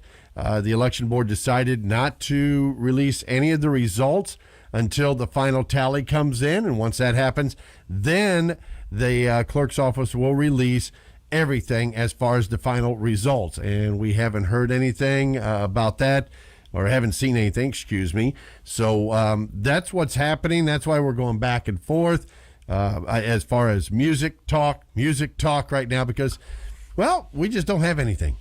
Yeah, there's not much other than, I mean, I can wax political about what I think is going to happen, but who really wants to hear my voice about that? But was that Mayor Dermody raising his hand? Yeah. He's now filling his gut right now at the Republican. Yeah, enjoying the food as I just ate my last mint. It's frustrating. I know for many people waiting for these results. It can't be more frustrating for you than it is for the candidates as they're waiting. This was not well communicated to any candidate or to any of the media that this was the way they were going to do it. Obviously, we would have probably geared this show a little bit differently, but also the candidates would have probably, tempered their expectations. Mm-hmm. We're hearing from candidates, honestly, asking, do you know anything? We don't. We're following the election results in some other counties that impact this, like the state Senate race, the Democratic state Senate race over in LaPorte County that impacts LaPorte County. There's a pretty big race over there. But we will report to you the results as soon as we get them. And the nice thing, the one good thing, is that when we get the results, we'll be able to give you all of the results. It'll be 100% in. Again, there was some concern of maybe having some of the same mistakes as last time. From what I hear, there were some mistakes or some just there were some problems last time, and some candidates weren't happy. And so what they wanted to do is, again, cross all of their T's, dot all their I's, make sure everything's counted, and then release that. And I have no problem with that. I just wish we would have known beforehand, because that would have helped to set your expectations as a listener, as a voter, the candidates' expectations to know when to expect votes, and certainly it helped the media as we prepare to do shows around this. But again, such is life. It's the worst thing that maybe happened to us. We'll see how it's going. And the other thing is, those of you, and I told Nate this before off the air, some of the things that I'm seeing already on Twitter and Facebook, especially Facebook, get your facts before you put anything out there, because you could eat your words on this. I mean, we just know, and we just know for a fact that it was voted. The election board said, no, we're going to do it this way. And like Nate said, it's just bad communication. But don't go out there and start blaming others until you have the facts, gang. I just hate to see you get egg on the face, I guess the saying goes. Yeah, and again, we will certainly do more reporting on that. I'm sure Stan will have a story and talk about this afterwards on hometownnewsnow.com, and the results are in the next couple of days. And I will do some finding out of some of the sources as well that I have to report back to you on Sound Off on Friday. What's the chances of changing up our guest on Sound Off for Friday? What do you think there, Nate? Well, here's the problem with that. I know who you got. I've got Mayor Dermody, and I haven't had him on for a long time because it was the primary, and he kept on bothering me. Can I come back on the show? Can I come back on the show? You gave him over an hour tonight. I did give him a lot of time tonight. Yes, you did. I feel like that's an ample amount of time to give Mayor Dermody. Yeah. That's basically almost 2 shows right there. It is a lot of shows, and he talked a lot. I mean, it was a lot of Dermody. Yeah. And so maybe I'll find another guest. But again, I will certainly reach out to Heather Stevens and see if she can't come on a show. Because again, we don't know. We can only speculate. Right. We've heard a little bit about what's going on, but it'd be helpful to hear, afterwards what was going on in the clerk's office tonight and why they decided what they did. And if they decided beforehand that this was going to be what they did, why they didn't let any of us know. Right. Yep. And like I said, I've been doing this for 30 plus years, and this is a first, I've got to admit. And in the past, we've always been able to work with the clerk's office, get communications. If the machines broke or whatever, it may have taken some time, but we did get, always got the word. And tonight, as Nate said, with the changes, just poor communication. But you know what? We're not all perfect. Let's be honest. I can give a couple different results from other counties that impact us right now if you want. Early, obviously, in Lake County. Lake County is a large county, but out of about 3,700 votes cast in Lake County in the Republican primary in U.S. Representative District 1, Jennifer Ruth Green is winning that pretty handily at 49% at about 1,800 votes. Blair Milo has about 700 votes. She's got about 19%. And Mark Leva has got 16.5% at 610. Everyone else, Nicholas Pappas, Ben Rees, Aaron Storer, Martin Lucas are all kind of competing for 2 to 8% of the votes. So Jennifer Ruth Green is winning that pretty handily. And lots of time to make up, but she is a Lake County resident. Her deep connections are in Lake County, so I think many expect her to do very well in Lake County. And if she's already that much ahead, things could be problematic for the Milo campaign right now. And so again, I want to make sure I say this as well. Kudos to everyone running for office, whether it's Blair Milo, Jennifer Ruth Green, whether you're a Democrat or a Republican, for running for office, because even if you don't win, you did something that few people are willing to do, is put your neck out there, right? Yeah. And say, vote for me. I think I can do a good job at this. And we need more people willing to run for office and willing to do that. So kudos to our winners, but also those who might not win tonight and lose. Very well put. Updating you over in St. Joe County, just to let you know, St. Joe County Clerk, the winner there for the Democratic ticket was Lena Cleary. St. Joseph County Commissioner District 1 on the Democratic side. Donald Westenhausen Jr. was the winner tonight. Over at St. Joe County Commissioner District 1 on the Republican ticket, Carl Baxmeyer was the winner there. The St. Joseph County Council District C on the Republican ticket, Dan Shadesel was the winner over Richard File. And moving on to Stark County, just to let you know what I've got so far here. Stark County Commissioner District 2 Republican ticket, Brian Cavender defeated Don Binkley tonight. Stark County Commissioner District 4 Republican ticket, Cassandra Hine over Tom DeCola this evening. So Cassandra Hine is moving on. As far as the Stark County Sheriff's race on the Democratic side, no results have been reported there. And however, the Stark County Sheriff on the Republican side, Jack Rosa, defeated Greg Wireman tonight. So Rosa moves on to the general election. And again, that's from Stark County. I got some Porter County results for you. In the United States Representative District 1 race, again, races that impact our LaPorte County residents. Jennifer Ruth Green is winning 47%. She's got about 1,800 votes. Mark Leva has 500 votes, roughly, at 13%. And Blair Milo is 726 votes at 18, almost 19%. So, again, Jennifer Ruth Green is doing really well on that one. State Senate District 4 for the Republicans there. Jeff Larson has 80%. Johannes Pollard has about 19 to 20%, 222 votes. So it's looking again like Jeff Larson might win that race. So lots of stuff happening. I wish we can update you more on what's happening in LaPorte County. We're hoping to get that anytime. We don't know if it's coming at any time, but we're hoping to get it anytime, and we will update you as soon as we do have it. That we will do. And again, don't go anywhere. A friendly reminder, those of you listening on the app or streaming at hometownnewsnow.com or on 967theeagle.com, make sure you hit that refresh button. Stay up to date with us here as we continue our coverage of 2022 primary elections and waiting on those results from the courthouse. And I can't remember the last time we went this long. It's been a while, I think.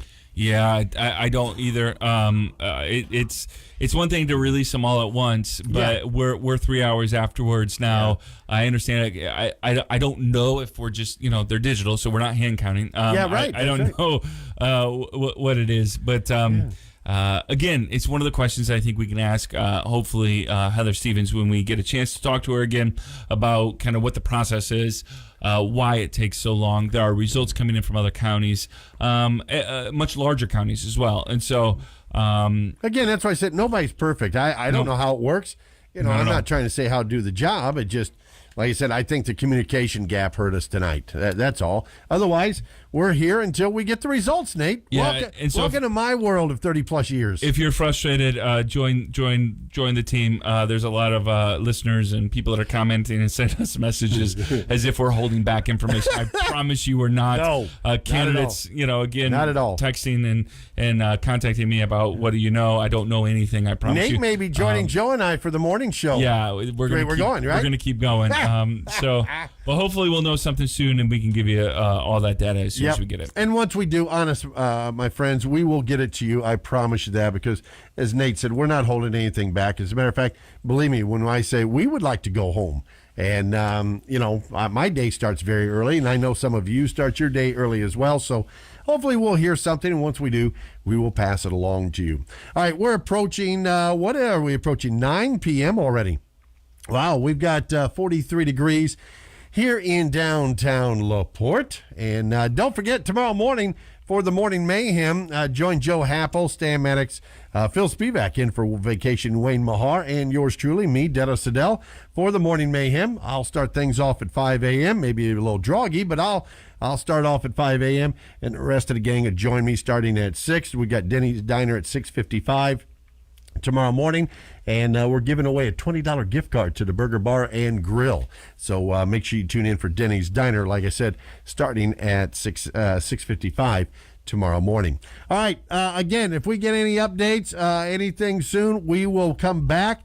We will pass it along to you, but right now we're going to step aside, got to take care of some business, and more music for you right here on 96.7 The Eagle. Hi, Hi, this is Chris Stapleton. Hi, this is Kane Brown. Hey, this is Luke Combs. This is... Your home for country music variety is 96.7 The Eagle, WCOE FM LaPorte. Michiana weather. Cloudy overnight with lows around 42. Northerly winds 8 to 15 miles per hour. Tomorrow, high temperatures reach up to 54. Tomorrow night, lows level off around 43. From the Weather Center at HometownNewsNow.com. Right now, 44. Good news. Surf Fiber Internet is growing in LaPorte. Get 1 gig speed with a free whole home Wi-Fi router for only $65 a month. There's no hidden fees, no contracts, and free installation. They are building out more neighborhoods every day. So visit surffiber.com to check your address for service or call 844-955-SURF for more details. That's 844-955-SURF. This is a limited time offer. Speeds may vary and some restrictions apply. Remember that last power outage here in LaPorte? Yeah, that was my fault. So I was driving down Boyd Boulevard, minding my own business, when I hit the mother of all potholes. It darn near swallowed my GMC when it spit me out. Yeah, snapped that power pole right in half. Ruined my day, but I knew what I had to do. I had Big Red towed straight to the collision center at Sowers Buick GMC. They removed every splinter of that Nipsco pine twig from my truck, and she was good as new. So remember, when it's crunch time, it's time to call the collision center at Sowers Buick GMC in LaPorte. Exciting things are happening in downtown LaPorte. Have you seen all the work that Keith and Patty Pearson are doing to bring life back to the building that is now home of the Pink Sheep Children's Boutique? It is inspiring to check out all the updates and hard work that they are putting into something that will be focused on the children in the community, and also fun and exciting for mom, dad, grandmas, and grandpas too. From the Pink Sheep Children's Boutique at 604 Lincoln Way in downtown LaPorte, happy Mother's Day. Hey, ladies, listen up. This is Brittany with Mobile Spray Tans by Brittany. You heard that right. I'm mobile and I come to you. I specialize in luxury spray tans in the comfort of your own home or office. I offer single sessions, bridal parties, and yes, even girls' nights. Making women feel more beautiful than what they already are is what I love to do. Call or text me today, 219-916-8653, or follow me on Facebook at Mobile Spray Tans by Brittany. Get your spray tan and off you glow. Looking to get mom something special this Mother's Day? We have just the gift. A quick stop into the liquor vault. That's it. Quick, simple, and just what moms want. The liquor vault is packed with every kind of beer, wine, and liquor you could want, and what moms want too. So make the trip out to 5146 US 35 and get mom or grandma a gift they will not be regifting or dropping off at some thrift store when it comes time to spring clean. From the owners and staff of the liquor vault, happy Mother's Day.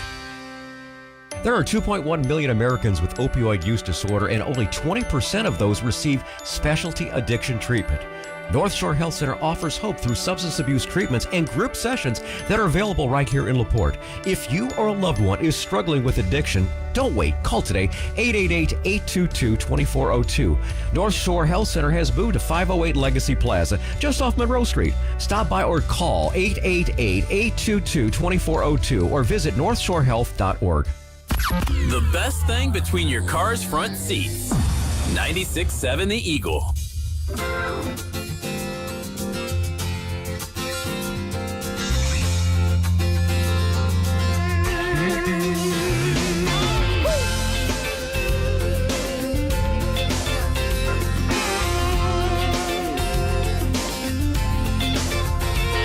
I think I'll take a moment, celebrate my age, the ending of an era and the turning of a page. Now it's time to focus in on where I go from here.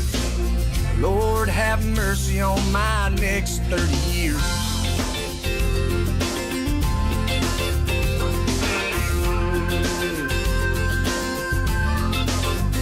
In my next 30 years, I'm gonna have some fun. Try to forget about all the crazy things I've done. Maybe now I've conquered all my adolescent fears, and I'll do it better in my next 30 years. My next 30 years, I'm gonna settle all the scores.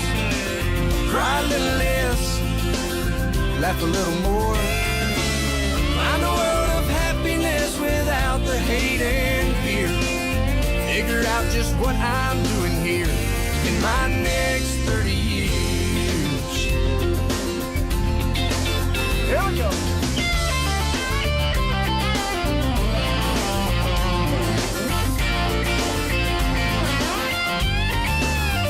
All right.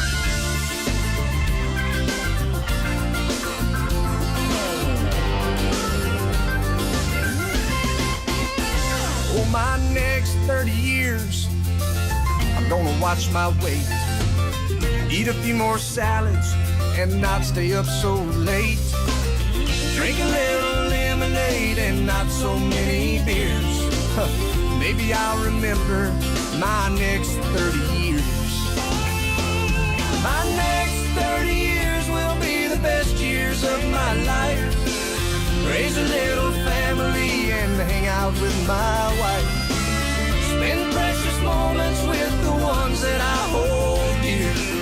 Make up for lost time here in my next 30 years.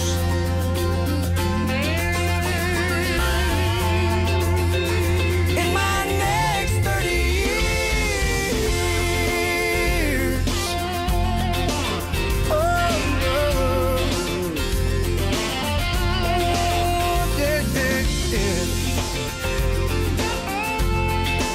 All right.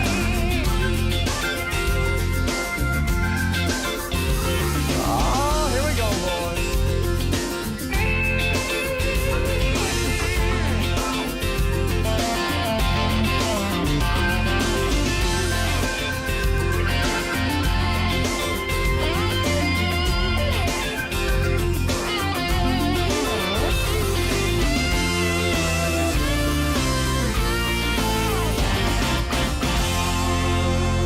It's not about the amount of power. It's about the size of our tower. 96.7 The Eagle.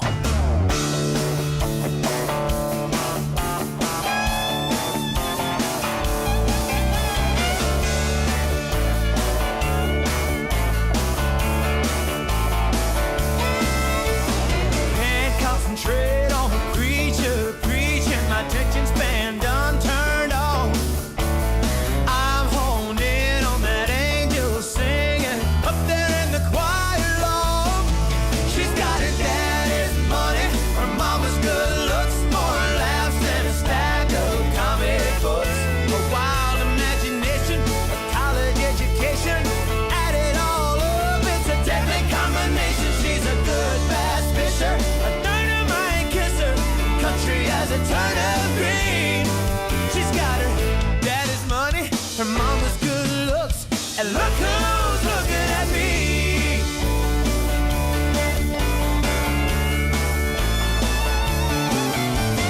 Her second cousin was my third grade teacher. I used to cut her grandma's grass. Back then she was nothing but knees and elbows. Golly, did she grow up fast? She's got her daddy's money, her mama's good looks, more laughs than a stack of comic books. Wild imagination, college education, add it all up, it's a deadly combination. She's a good bass fisher, a dynamite kisser, country as a turnip green.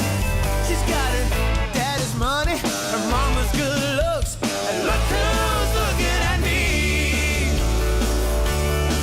Woo!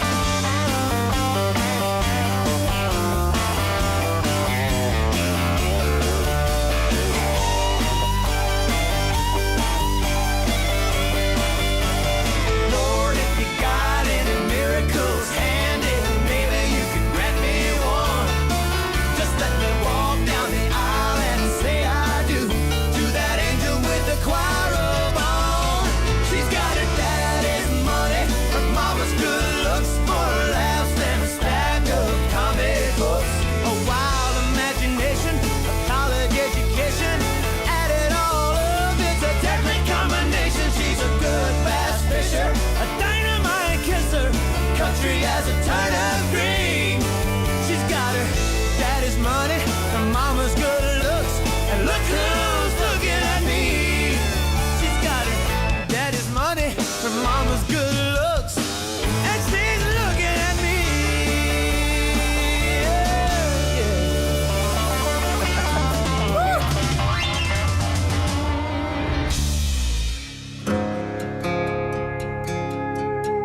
Someone asked me once in an interview, what was growing up like, where'd you go to school, and what would you do if you weren't doing this? I'd be driving my first car in a worn out Dodge, trying to make rent with a dead-end job, just making do. Tips in a jar, my guitar in an old bar stool. I'd have a Friday night crowd in the palm of my hand, couple brown liquor, couple buddies in the band, singing them same damn songs like I am now. I'd be feeling on fire on a hardwood stage, bright lights like lightning running through my veins, at the Grand Ole Opry or a show in some no-name town. Still be doing this if I wasn't doing this.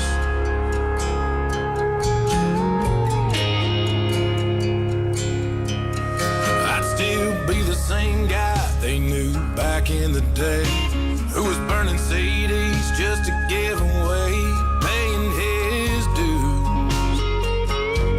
If I wasn't doing this, 5 deep in a van, head full of steam, hot on the heels of my neon dreams, maybe coming true. Living this life just like I was born to do. I'd have a Friday night crowd in the palm of my hand, couple brown liquor, couple buddies in the band, singing them same damn songs like I am now. I'd be feeling on fire on a hardwood stage, bright lights like lightning run through my veins, at the Grand Ole Opry or a show in some no-name town. Still be doing this if I wasn't doing this.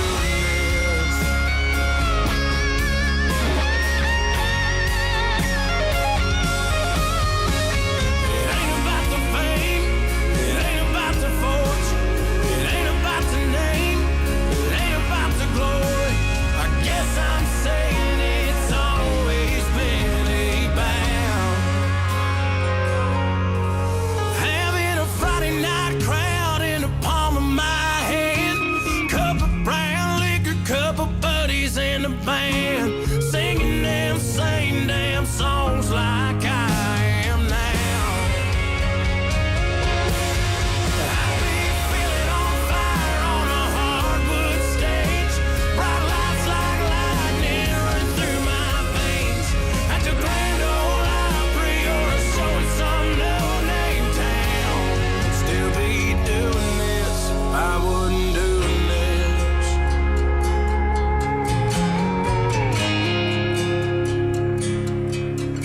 Someone asked me once in an interview, what was growing up like, where'd you go to school, and what would you do if you weren't doing this?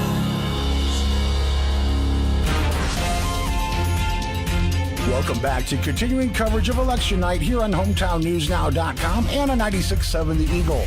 Here's your host, Dennis Siddall. You hear that sound and you're thinking, Nate, people are thinking, they've got the results. And the answer is? We don't. Sorry, Okay. we don't have anything. We've got Nope. nothing more than what you had before you listened to the music. Well, what we do have is more yawns. We're getting tired. We're waiting. We continue to reach out to everyone we can. We sent Stan over to the courthouse, see if he can't find something out. And we hear from candidates, we hear from everyone wondering what's going on.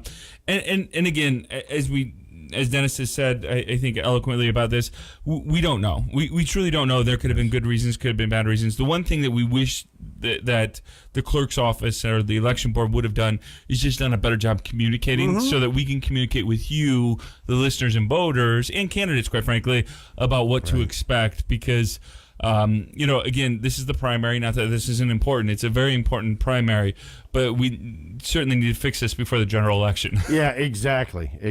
But again, we appreciate you staying with us, listening, and running alongside of us tonight. We appreciate it. I want to thank Lisa Pierzakowski, Center Township trustee. Nate, she has offered sleeping bags, blankets, and pillows for us if we would need it for tonight. I could use some food. I'm sorry, pantry's cleaned out. You're out of luck. I know.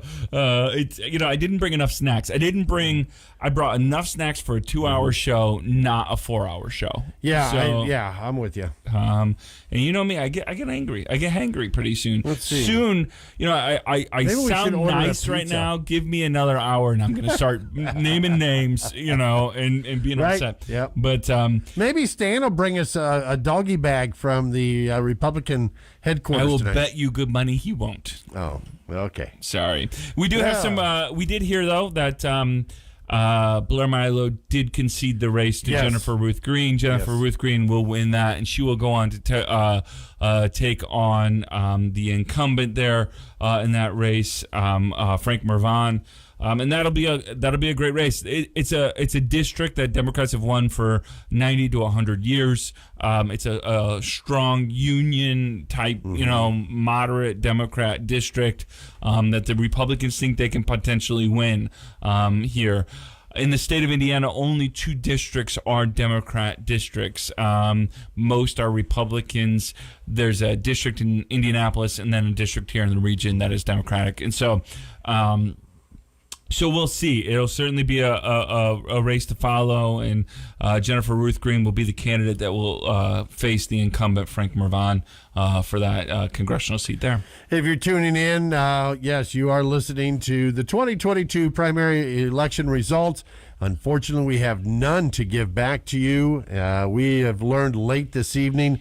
As a matter of fact, we were at least 90 minutes into the program when we found out, unfortunately, that as it's always been done, it's a tradition, I guess you might say, here in LaPorte County, where we've always received, and not just us, the other media has always received each precinct and sent out. And we would read that back and let everybody know, well, it was made, the decision was made sometime today, wasn't released until late this evening, that the only time we're going to get any results from today's election is the final tally. And we're still waiting on that. We don't know how long it's going to be. The polls closed at 6 o'clock this evening. And as Nate mentioned, Stan Maddux is on his way to the courthouse right now to see if he can get an update for us as well. And a quick add-on to that, and addendum to that, is that we don't even know if it was decided today. Yeah, true. You're right. Thank you for correcting me. Yeah, you're right. Thank you for correcting me. And it almost is more frustrating if it wasn't, because if it was decided earlier and we didn't hear from the clerk's office that this is the way it was going to be, and I don't know if that's the case or not. But again, these are the questions that I'm sure Stan and Liam Hobbs and our HometownNewsNow.com team will be asking the clerk's office and the election board in the next couple of days about what happened and why they decided this. I know that, again, they want to make sure they get it right. They want to make sure that the results are accurate, that they are that the people can trust them, so they're going to do their due diligence. But we truly don't know if you're going to get results tonight or not. I've reached out. We think you are. We hope you are. We expect that you will get results tonight, but we don't know. I'm hoping that we will hear something to let us know where they are. That would be nice so that we can communicate to the listeners and those of you listening online of what is taking place, and if we will get the results, and if we do, an approximate time. Nate, this is your first time going the distance so far with me, because in the past 2 years ago when you were up here, it was bing, bang, bung. We were in and out with no problems, and I've been here where it's gone till midnight, 1 a.m. in the past over the 30-plus years, and Are you just gonna keep going until the morning mayhem starts? I may have to, Nate. That's called dedication. Would you pass that on to my boss? Hey, please. No, we'll do whatever it takes, but there's got to be a certain point where we're just going to have to say, listen, we'll have to wait until tomorrow. But that's why I'm hoping that maybe we'll hear something. And I've reached out to some connections with the election board to hopefully get an answer from them. Right. When can we, expect some results? Is it within the hour? Is it before midnight? Is it, is it soon? Again, I know nobody wants to commit to that as they're going through these things, but it'd be helpful to know, yes, we expect, within the hour to have results out to the media. I've not received any information back on that, but hopefully we'll know soon. Okay. All right. Well, hopefully we will. And once we do, I promise you, folks, we will get right back with you and keep you updated of what's taking place. Hopefully we'll have some more results. Even Stan's left the Civic Auditorium where the Republicans were having, their gathering tonight. Unfortunately, it looks like that I'm assuming by Stan's talk that that's winding down already. Yeah, and I don't know if the Republicans are all going home now after the party or not, but we'll see. But just to pass a little note on to you, Nate. I thought this was very nice. I got that text too. Oh, did you? Okay, I don't good. think Okay. He did send it. Okay, good.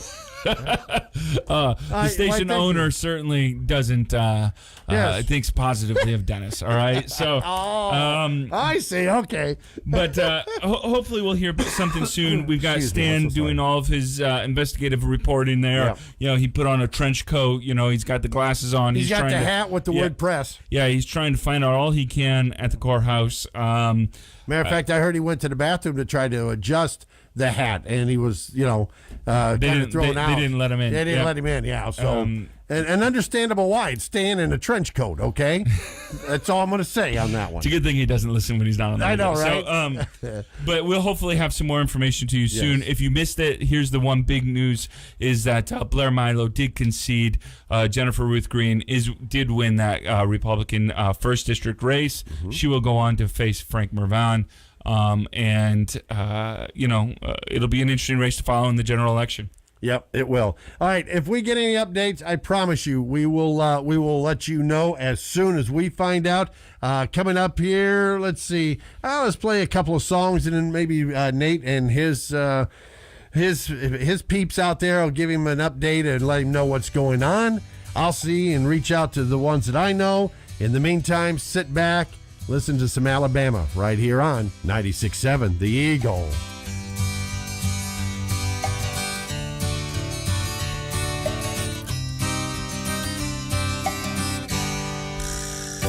Rolling down a backwoods Tennessee byway,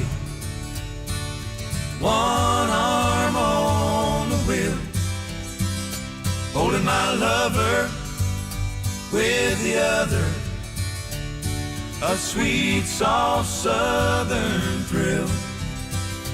Worked hard all week, got a little jingle on a Tennessee Saturday night. Couldn't feel better, I'm together with my Dixieland delight. Spend my dollar, park in a holler neath the mountain moonlight. Hold her up tight, make a little lovin', a little turning oven on a Mason-Dixon night. It's my life, oh so right, my Dixieland delight.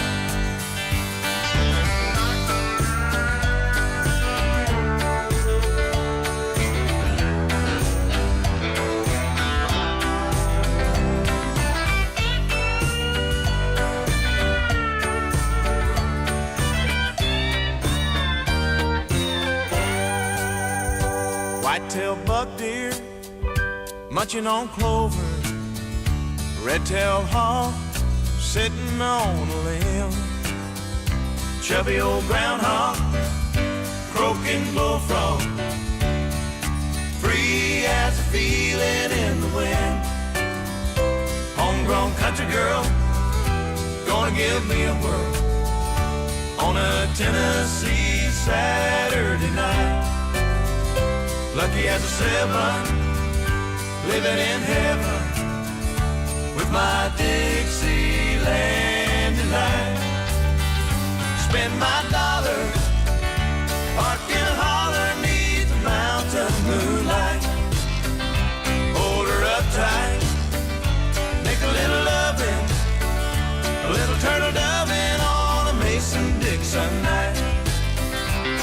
my life, oh, so right.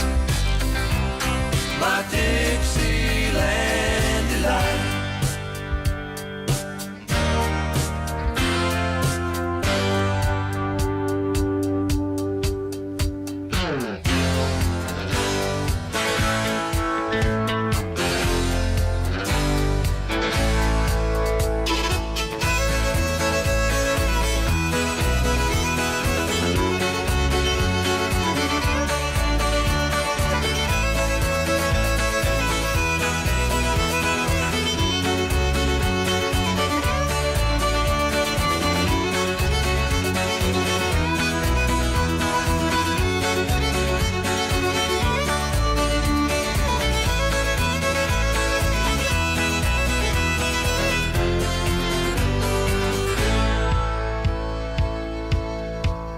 Spend my dollar, park in a holler neath the mountain moonlight.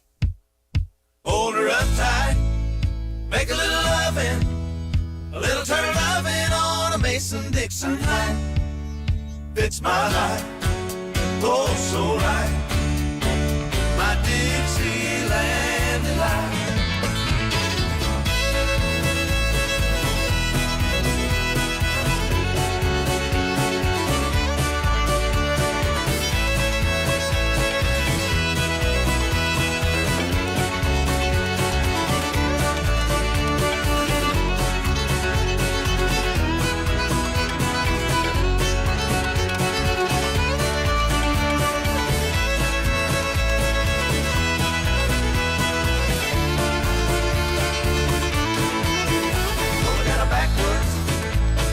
Byway, one arm on the wheel, holding my lover with the other, a sweet, soft southern thrill. Working hard all week, got a little jingle on a Tennessee Saturday night.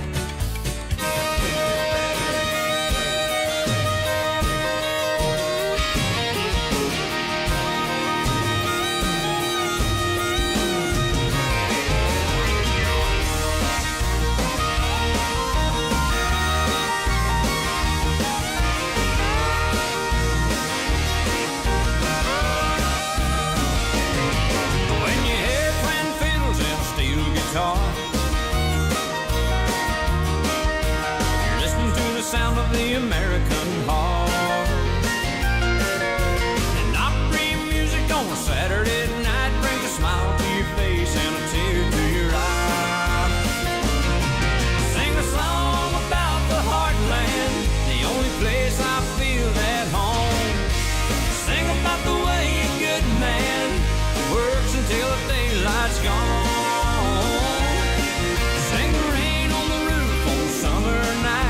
Still know wrong from right. Sing a song about the heartland. Sing a song about my life.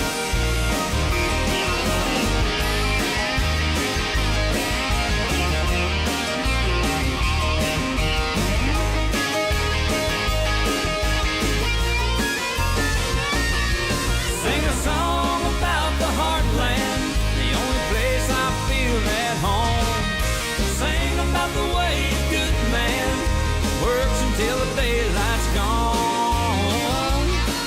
Sing the rain on the roof on the summer night where they still know wrong from right. Sing a song about the heartland. Sing a song about my life.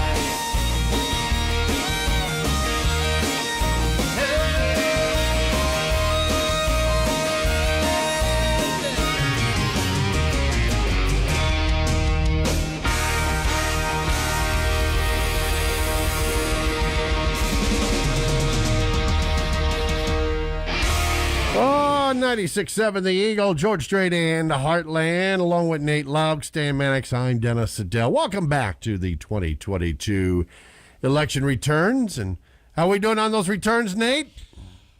Not good, Dennis. Not good. Not good at all. We don't have any results for you for LaPorte County. I am a pastor, so I'm trying not to covet the other counties and the results coming in. But let's be honest, I am. And but we don't have results yet. Hopefully, we've been told we will, once we get results emailed to us by the clerk's office, we will have all of the results. 100%. You won't get 5%. You won't get 50%. You'll get all of them. We'd love to hear from you. We did hear from somebody here. Somebody sent us a message here that said or we who work the polls were not happy how things have been last minute either. This is the first time since I've worked voting. So they worked the polls that it was this ill managed. Hopefully it'll be better for the general. So it sounds like there may have been some other issues as well going on today. I've got the same thing. I saw it. Yeah. So hopefully, again, these will get fixed as we go out, as we think about the general election. And I promise you, Stan Maddux and Liam Hobbs and those on our Hometown News Now news team will be asking questions about these in the days to come. Not blaming anyone, not mad at anyone. We just want to know, again, so that we can inform you about what happened, because it seems that maybe there was a plan that didn't get communicated to any media or party members. Right. I feel so bad, Dennis, right now for all of the candidates, because they're texting me. A couple of them might even be blaming me for not knowing. Again, they've worked their butts off over the last couple of months. They had a long day. Most of them don't sleep at night the night before. They've been working hard all day. They probably are just exhausted, and they want to know, am I going to bed a winner or not? Well, as you and I were talking off air before, and I've said this as long as I've been here, this county and is very, very, very passionate about its politics, and this county really is. And throughout the years, it's showing it tonight. We're watching of who's on streaming online, who's on our app and everything. Probably one of our biggest nights we've ever had. Guaranteed. And it just, and then we get the emails, we're getting the text messages on our own phones and stuff, and we appreciate it. It just that everybody, it isn't just the candidates. Believe me, it's everybody that's, wanting to know the results. Where do we stand? How about those that voted for such and such person? Did my candidate win? How bad did my candidate get beat? The poll workers, that been going since what? The polls open at 6, but they were there long before that. They're still up tonight, hoping to hear the results as well. And it just isn't happening. And like I said, or as Nada said, we're not here to blame anybody. We're just asking, just like you are, why? Why? We've got Stan Maddux right now down at the courthouse, seeing if he can super sleuth his way into finding some answers for us. But if he doesn't, again, we will continue on the story over the next couple of days. And if this was the plan, and it sounds like it may have been the plan, maybe even before today. The clerk's office does keep in contact with us during the week. We wish we would have known a little bit more about what was the plan. Maybe they just decided it today. A quick email or a message would have been helpful so that we can keep the rest of the public and voters informed.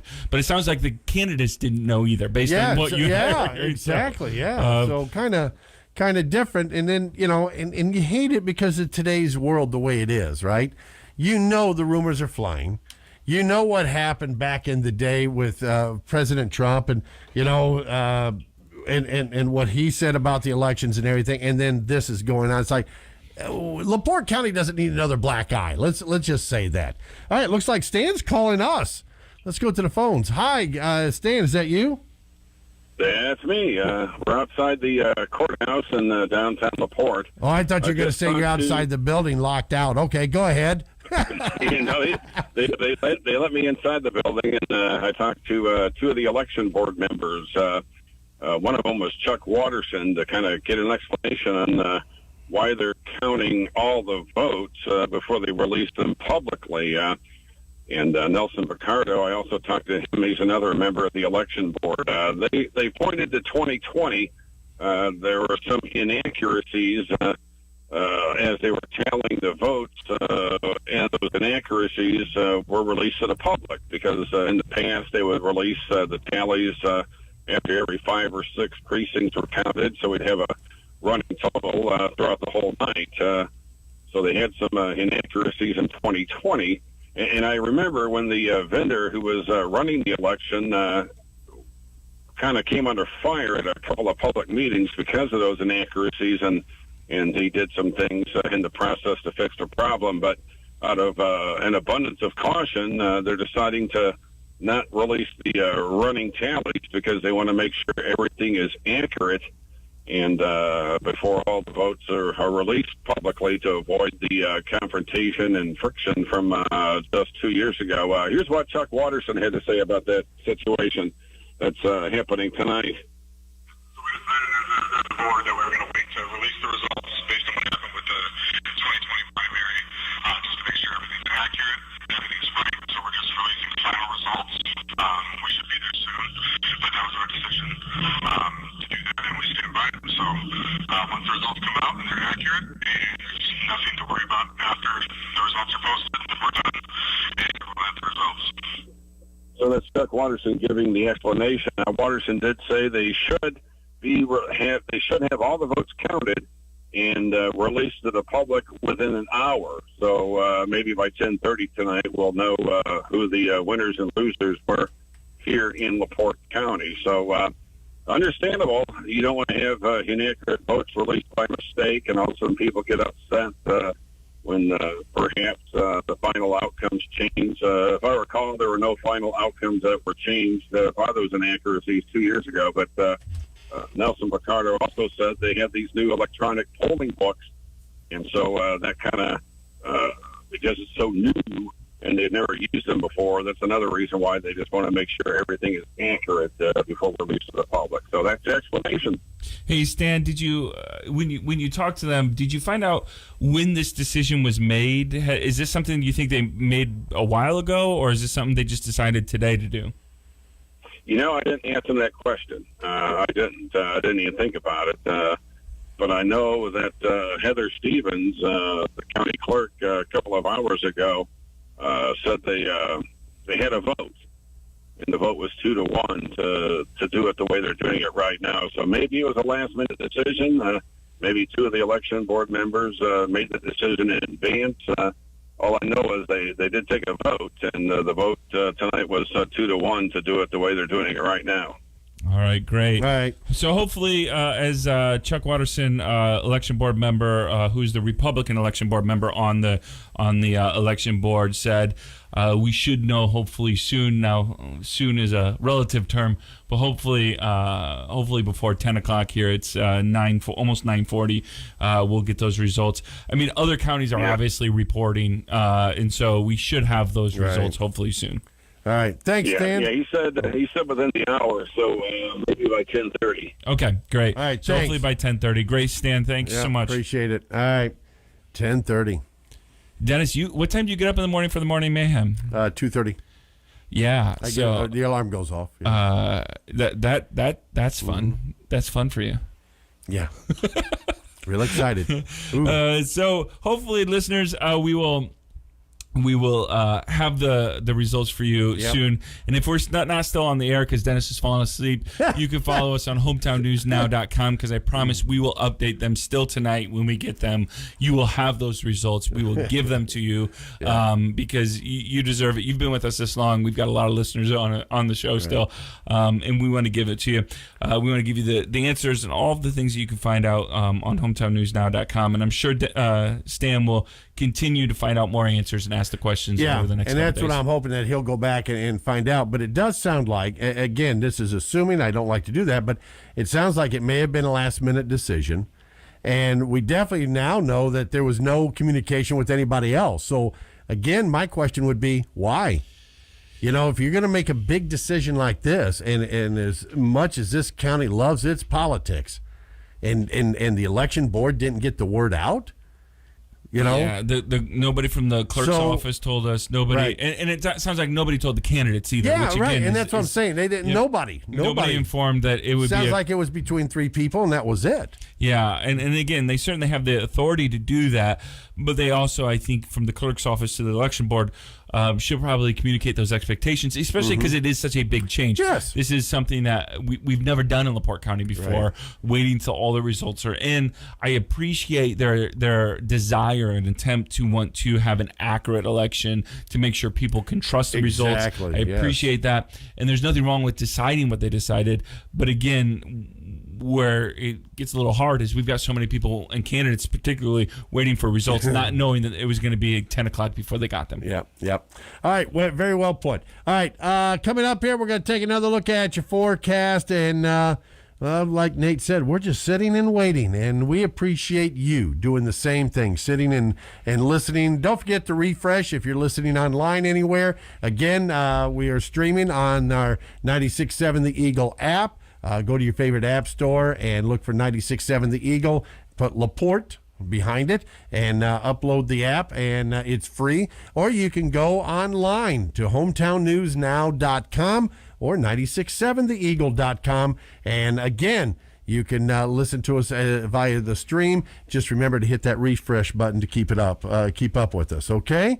All right. Stick around. Let's see here. We have music coming up by, how about Jordan Davis and Luke Bryan? It's on the way for you right here on 96.7 The Eagle. ABC News Now, I'm Andy Field. Vice President Harris calling on the abortion rights group Emily's List to do what they can to elect advocates to Congress. If the court overturns Roe v. Wade, it will be a direct assault on freedom. The speech at a pre-planned gala coming after a draft Supreme Court majority opinion was leaked showing justices could overturn Roe v. Wade. Senate Minority Leader Mitch McConnell says the outrage should not be directed at the opinion. Concentrate on what the news is today, not a leaked draft, but the fact that the draft was leaked. An investigation into who leaked the draft now ordered. Pfizer executives say they expect to submit data for their 3-dose COVID vaccine for children under 5 by late May or early June. ABC News projecting Mike DeWine has won the Republican Ohio gubernatorial race primary, and Nan Whaley projected to win the Democratic nomination for Ohio governor.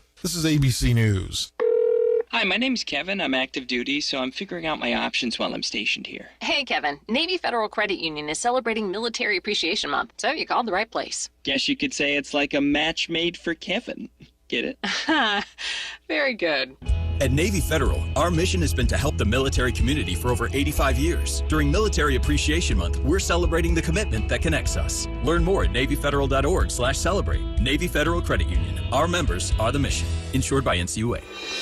A life worth celebrating should be honored in a fashion fitting for the personality. At Haverstock, they build a service around the life story of your loved one. Here's Richard Weiss, owner of Haverstock Funeral Home. At Haverstock Funeral Home, let me personalize your family's life story. Life celebrations can be a fisherman, a golfer, love Christmas, enjoy the casinos having our slot machine on display, a baker, car mechanic, or even an Elvis impersonator. We do it all for you to keep the memory of your loved one with you forever. Please visit our Facebook page to see what we're doing. Haverstock Funeral Home and Cremation Service, portraying the life story of your loved one.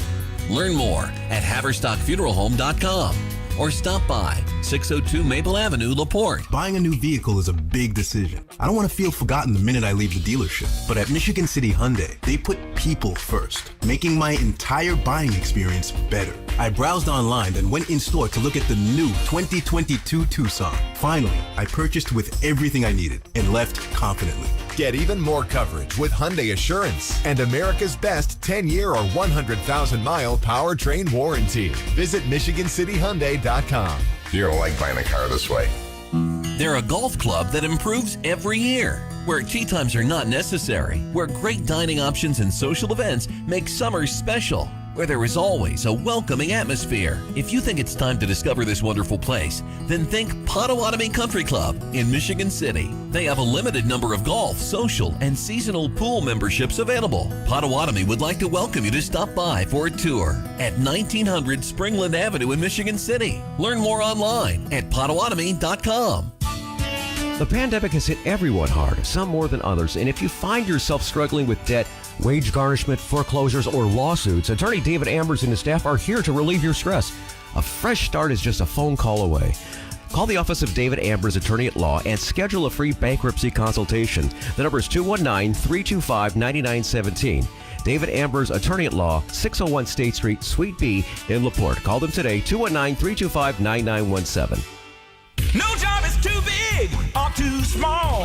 Auto body specialties, we do it all. Quality's number one in auto body repair. To get fixed up, you know where. Foreign or domestic, we're your local shop. All work guaranteed, but we're hard to top. No job is too big or too small. Auto body specialties, we do it all. No voting machines connected to the internet. Voter identification required. You hear a lot about voter security lately. The state of Indiana has more than 20 security procedures in place. These are just a few to ensure that all votes are secure and accurately counted. Machines not interconnected. Homeland security. Okay, that's a lot. So you can rest assured that in Indiana, your vote is private, protected, and accurately recorded. You can count on it. Sponsored by the Indiana Secretary of State, this station and the Indiana Broadcasters Association. Michiana weather. Cloudy skies overnight with a low of 42. North winds 8 to 15 miles per hour. Cloudy tomorrow, 54. Mainly cloudy tomorrow night, 43. From the Weather Center at HometownNewsNow.com. Right now, 44.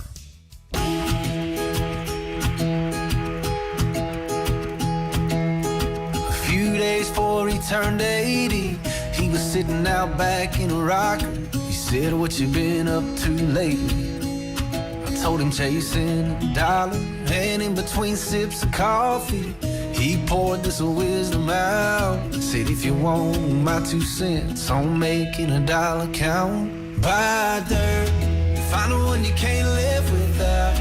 Get a ring, let your knee hit the ground. Do what you love, but call it work. Throw a little money in the plate at church. Send your prayers up and your roots down deep. Add a few limbs to your family tree, and watch their pencil marks in the grass in the yard all grow up. Cause the truth about it is, it all goes by real quick. You can't buy happiness, but you can buy dirt. Before you get caught on that ladder, let me tell you what it's all about. Find you a few things that matter, that you can put a fence around. And then he laid it out. Buy dirt, find the one you can't live without. Get a ring, let your knee hit the ground. Do what you love, but call it work. And throw a little money in the plate at church. Send your prayers up and your roots down deep. And add a few limbs to your family tree. And watch their pencil marks in the grass in the yard all grow up. Cause the truth about it is, it all goes by real quick. You can't buy happiness, but you can buy dirt. You can buy dirt.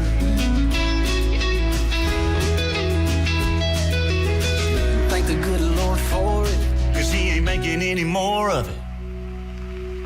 So buy dirt, find the one you can't live without. Get a ring, let your knee hit the ground. Do what you love, but call it work. And throw a little money in the plate at church. And send your prayers up and your roots down deep. Add a few limbs to your family tree. Watch their pencil marks in the grass in the yard all grow up. Cause the truth about it is, it all goes by real quick. You can't buy happiness, but you can buy dirt.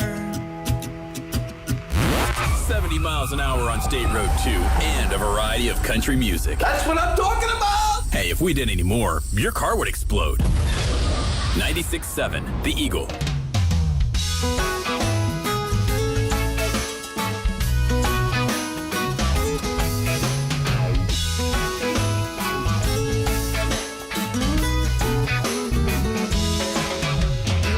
Preacher told me last Sunday morning, son, you better start living right.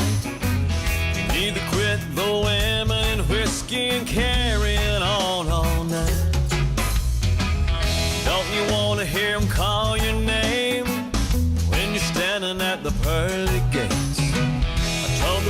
election, yes I do, but I hope they don't call today. I ain't ready.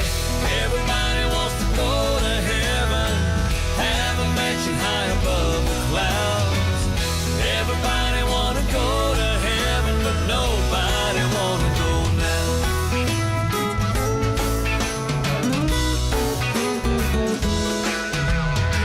Said preacher, maybe you didn't see me. Throw an extra 20 in the plate. It's one for everything I did last night and one to get me through today. Here's a 10 to help you remember. Next time you got the good Lord's ear. Say I'm coming, but there ain't no hurry. I'm having fun down here. Don't you know that everybody wants to go to heaven? Get their wings and fly around. Everybody want to go to heaven, but nobody want to go now. Someday I want to see those streets of gold in my halo, but I wouldn't mind waiting at least 100 years or so. Everybody want to go to heaven. It beats the other place, there ain't no doubt. Everybody want to go to heaven, but nobody want to go now. Everybody want to go to heaven. Hallelujah, let me hear you shout. Everybody want to go to heaven, but nobody want to go now. Think I can speak for the crowd. Nobody want to go now.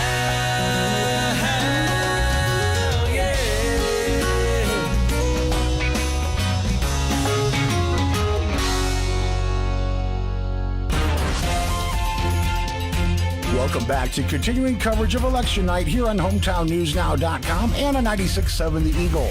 Here's your host, Dennis Siddall. Hey, welcome back, everyone. We've got good news, right, Nate? We got great news. We got results, everyone. We do. And we also got a letter that, yeah, we'll just leave it at that right now. Let's get to results first. Let's do that. Yeah. I agree. All right, let's go through some results here for those of you listening. Let's start with the Democratic County Sheriff race. Winning that race is Andrew Hynek at 42%. He had 23 votes, 2,423 votes. Al Ott was very close at 37.5% at 2,120 votes. James D. Arnold had 1,109 votes at 19.6%. Congratulations to Andrew Hynek for winning that race. Moving down to some of the other contested races here.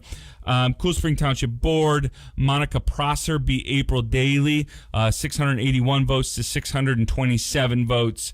Galena Township Board, again, that's I think a 3-person board. We won't read through there. So moving down, I'm trying to get to these as soon as I can for everyone that I know has texted me. They're waiting. Let's get to, okay, United States Representative District 1 in LaPorte County. Jennifer Ruth Green had 33%, 1,327.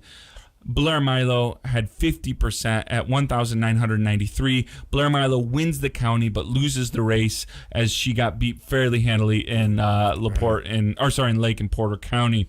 Moving on, State Representative District 07.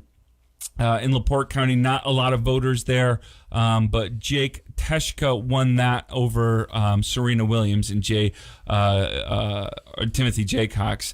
Moving down, Heather Oak loses to Jim Pressel. Jim Pressel had 3,200 votes. Heather Oak had 1,647 votes. It's a 66-33% split. Congratulations to Jim Pressel. For the Republican sheriff race, Ron Heeg wins that race at 3,790 votes at 59%. Andrew Morse had 2,650 votes at about 41%. Congratulations to Ron Heeg on that one. LaPorte County Commissioner District 1 race, a very tight race there, or a very close race between all of them, but Connie Grammarosa wins that one at 48%, almost 49% at 3,092. The other two candidates split the rest of the vote, Liz Bergeron and Nathan Patrick. Congratulations to Connie Grammarosa. Republican LaPorte County Council District 1. Adam Karanka had 41%. Justin Keel had 59%. Congratulations to Justin Keel for winning that race. And we will put all the results on hometownnewsnow.com as soon as it's done. Republican race for LaPorte County Council District 4. Ron Schaefer had 48%. Mike Rosenbaum wins that at 52%. A very close race. Yeah. Less than 100 votes difference in that race. And that will be one to follow in the general election as well. Congrats to Mike Rosenbaum on that one. Let's go to Center Township Trustee Board. Bob Walensky is the top vote getter there. He had 1,245 votes. The next was Amy Burris at 948 votes, to 23%, followed by a very, very close 703 to 727. Dwayne Miller wins that over Kylene Fuller and Dakota Euler. Congratulations to the top three vote getters, Amy Burris, Dwayne Miller, and Bob Walensky on that one for winning. Let's see. I don't know if there's any other major that we're waiting for.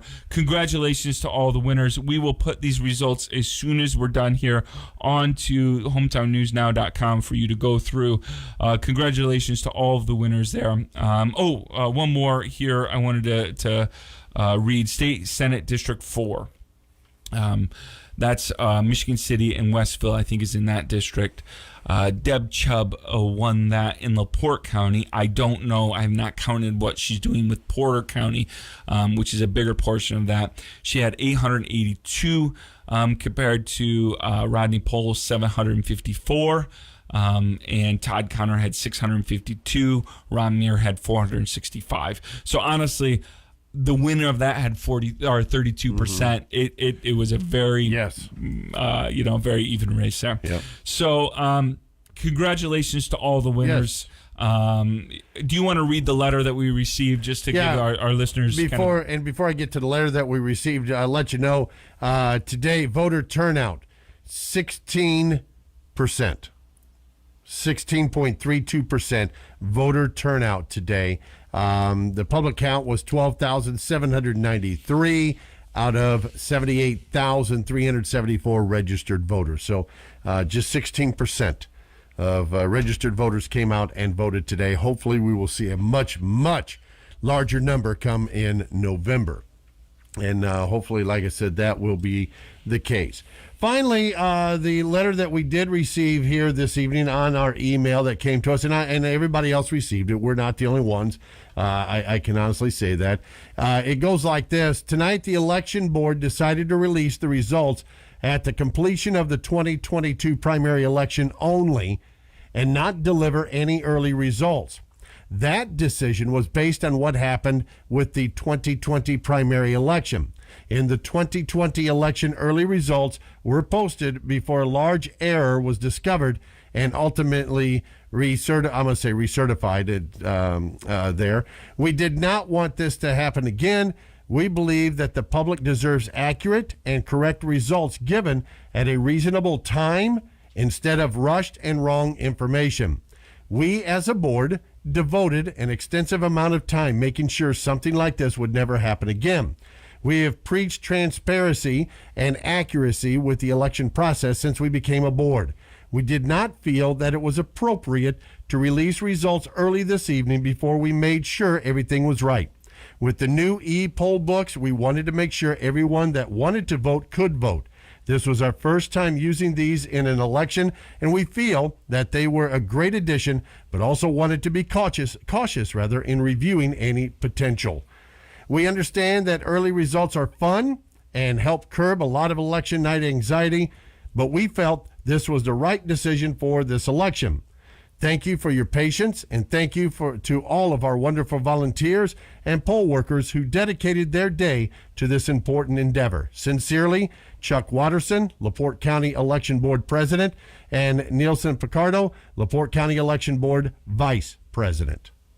So I would say if you got any, comments, any questions or whatever, they want to be transparent, there you go, and they signed it, get in touch with the election board. But thank you for the letter, thank you for the results. We appreciate it. And that's it, Nate. And I am starting to update all of the tallies on our hometownnewsnow.com website, and I will continue to update them through these results, and you could just refresh them, and over the next probably 20 minutes, I'll have all of those uploaded for you based on the data that we have, so that you can go through them as well. All right. Gang, that's going to do it. We've hit 10 o'clock, and we really, really appreciate each and every one of you for staying with us throughout the evening hours. Our thanks to Tom and Jackie Dermody for stopping by this evening and helping us fill time at the beginning of the show. Also, our thanks to Stan Maddux and all the candidates that he talked to this evening. We appreciate you folks and Stan as well. Nate, thank you for coming up and helping out tonight. You did a fantastic job. Thanks, I'm glad buddy. I was able to train you on this. Yeah, thank you. If I could train you on the board here and everything, by golly, we got her made. I'm telling you. Let's go small baby steps, right? We can do that. No problem. And again, thank you to our listeners for sticking it out with us. As Nate said, he's going to post all the results. Everything that we've got, you will be able to see coming up at hometownnewsnow.com. Check it out there. Don't forget, I'll be back in starting at 5 a.m. with the Morning Mayhem. Nate will be in this Friday for Sound Off at 12:20. Your guest is going to be Mayor Tom Dermody, and I plan on sleeping a lot in between then. So okay. I'm tired. There you go. Have a great evening. Again, hometownnewsnow.com. Check it out. Nate, I'll have everything posted up there within the net. Well, by the bottom of the hour. Yep. That we can guarantee you. Thank you so much for listening. Have a great evening, and we'll talk to you in November for the next, of course, election. What do I want to say? Election returns. Hello, during the general election. That's coming up in November, right here on 96.7 The Eagle.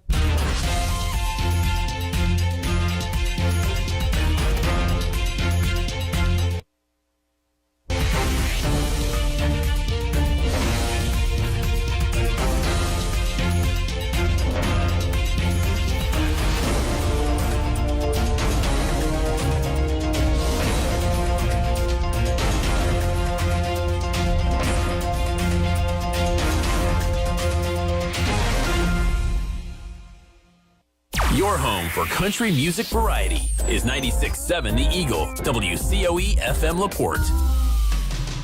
Michiana weather. Cloudy skies overnight with a low of 42. North winds 8 to 15 miles per hour. Cloudy tomorrow, 54. Mainly cloudy tomorrow night, 43. From the Weather Center at hometownnewsnow.com. Right now, 44. Bethany Church, ourlocalheroes.us. Red Wine and Brew. On July 1st at the Summit with Roots and Boots, Sammy Kershaw, Aaron Tippin, and Colin Ray. Get tickets, 362-3312.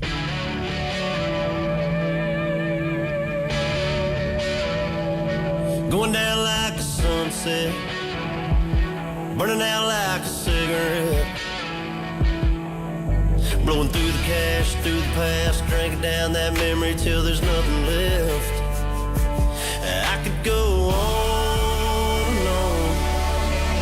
Why you gone? I could blame it on the whiskey. I wouldn't blame you if you didn't even miss me. Gave you a million reasons, girl, not to be with me. Should've never let you go. Should've never watched you go. I could blame it on a good high.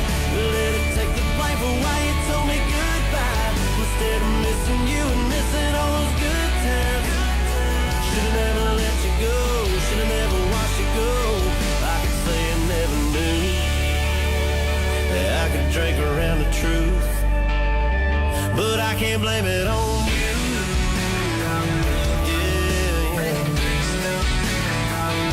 Trying to ride out the midnight, trying to fight through the daylight. Wonder where you at, and just like that I'm looking back on what I had when you were mine. I could go on and on.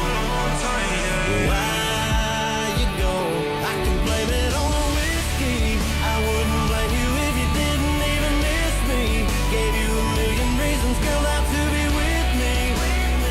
Should've never let you go. Should've never watched you go. I could blame it on a good high. Let it take the blame for why you told me goodbye. Instead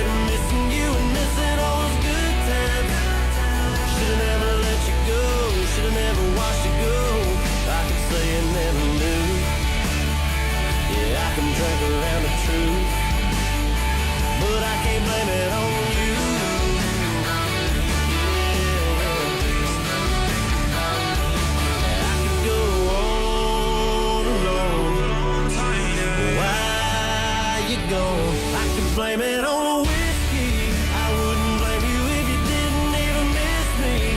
Gave you a million reasons, girl, not to be with me. Should've never let you go, should've never watched you go.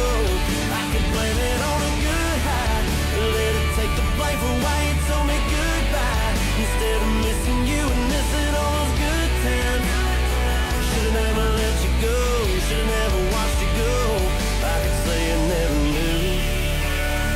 Yeah, I could drag around the truth. I could say I never knew. Yeah, I can drag around the truth. But I can't blame it on you.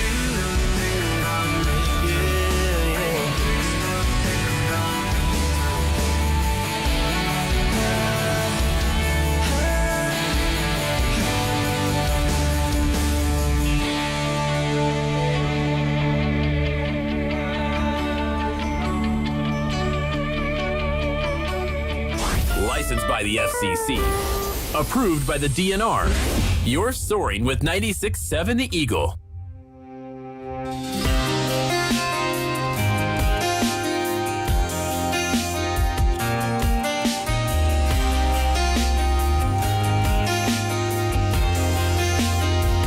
I told my mama, I told my friends, when it comes to her, when it comes to him, never again. Last time was the last time, that time nearly did us in.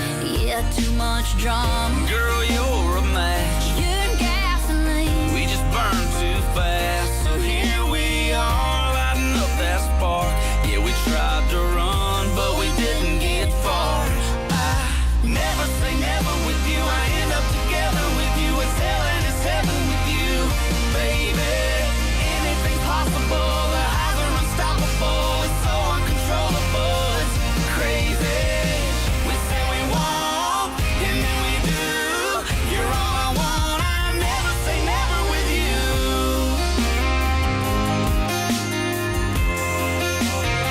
You got a touch that kills me. Makes me feel alive. Couldn't turn me off. Yeah, even if you tried. So keep turning me on and turn out the lights. Who knows, tonight we might get it right.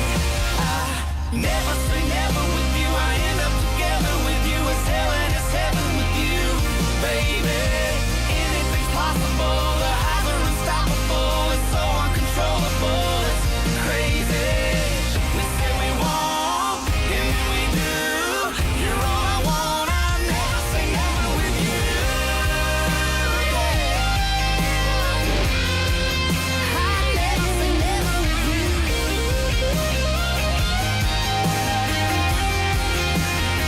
I never say never with you. I end up together with you. It's hell and it's heaven with you, baby. Anything's possible. The highs are unstoppable. It's so uncontrollable. It's crazy. We say we won't, and then we do. You're all I want. I never say never with you. We say we won't, but after you, baby, come on. I never say never with you. Oh no, you're all I want. I never say never with you. No. I told my friends, when it comes to her, when it comes to him, never again.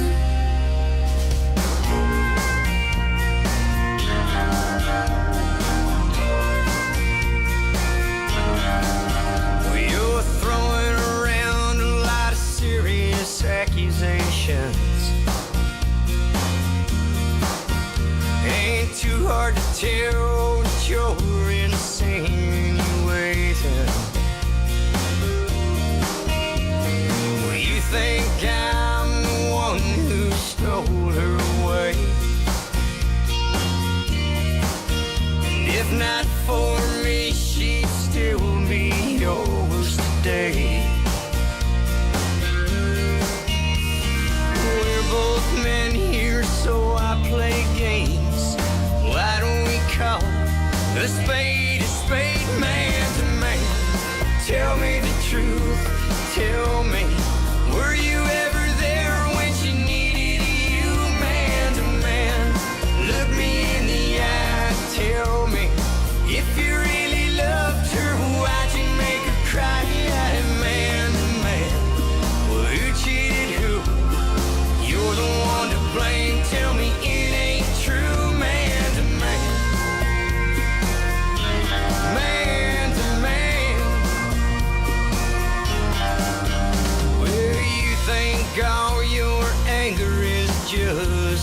bad.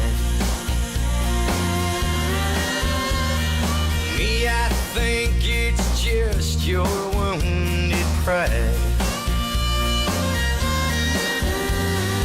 What did you really think she was gonna do? She's a real woman, not a doormat for you. You want her back, but it's too late. Why don't we just cut to the chase, man to man? Tell me the truth, tell me, were you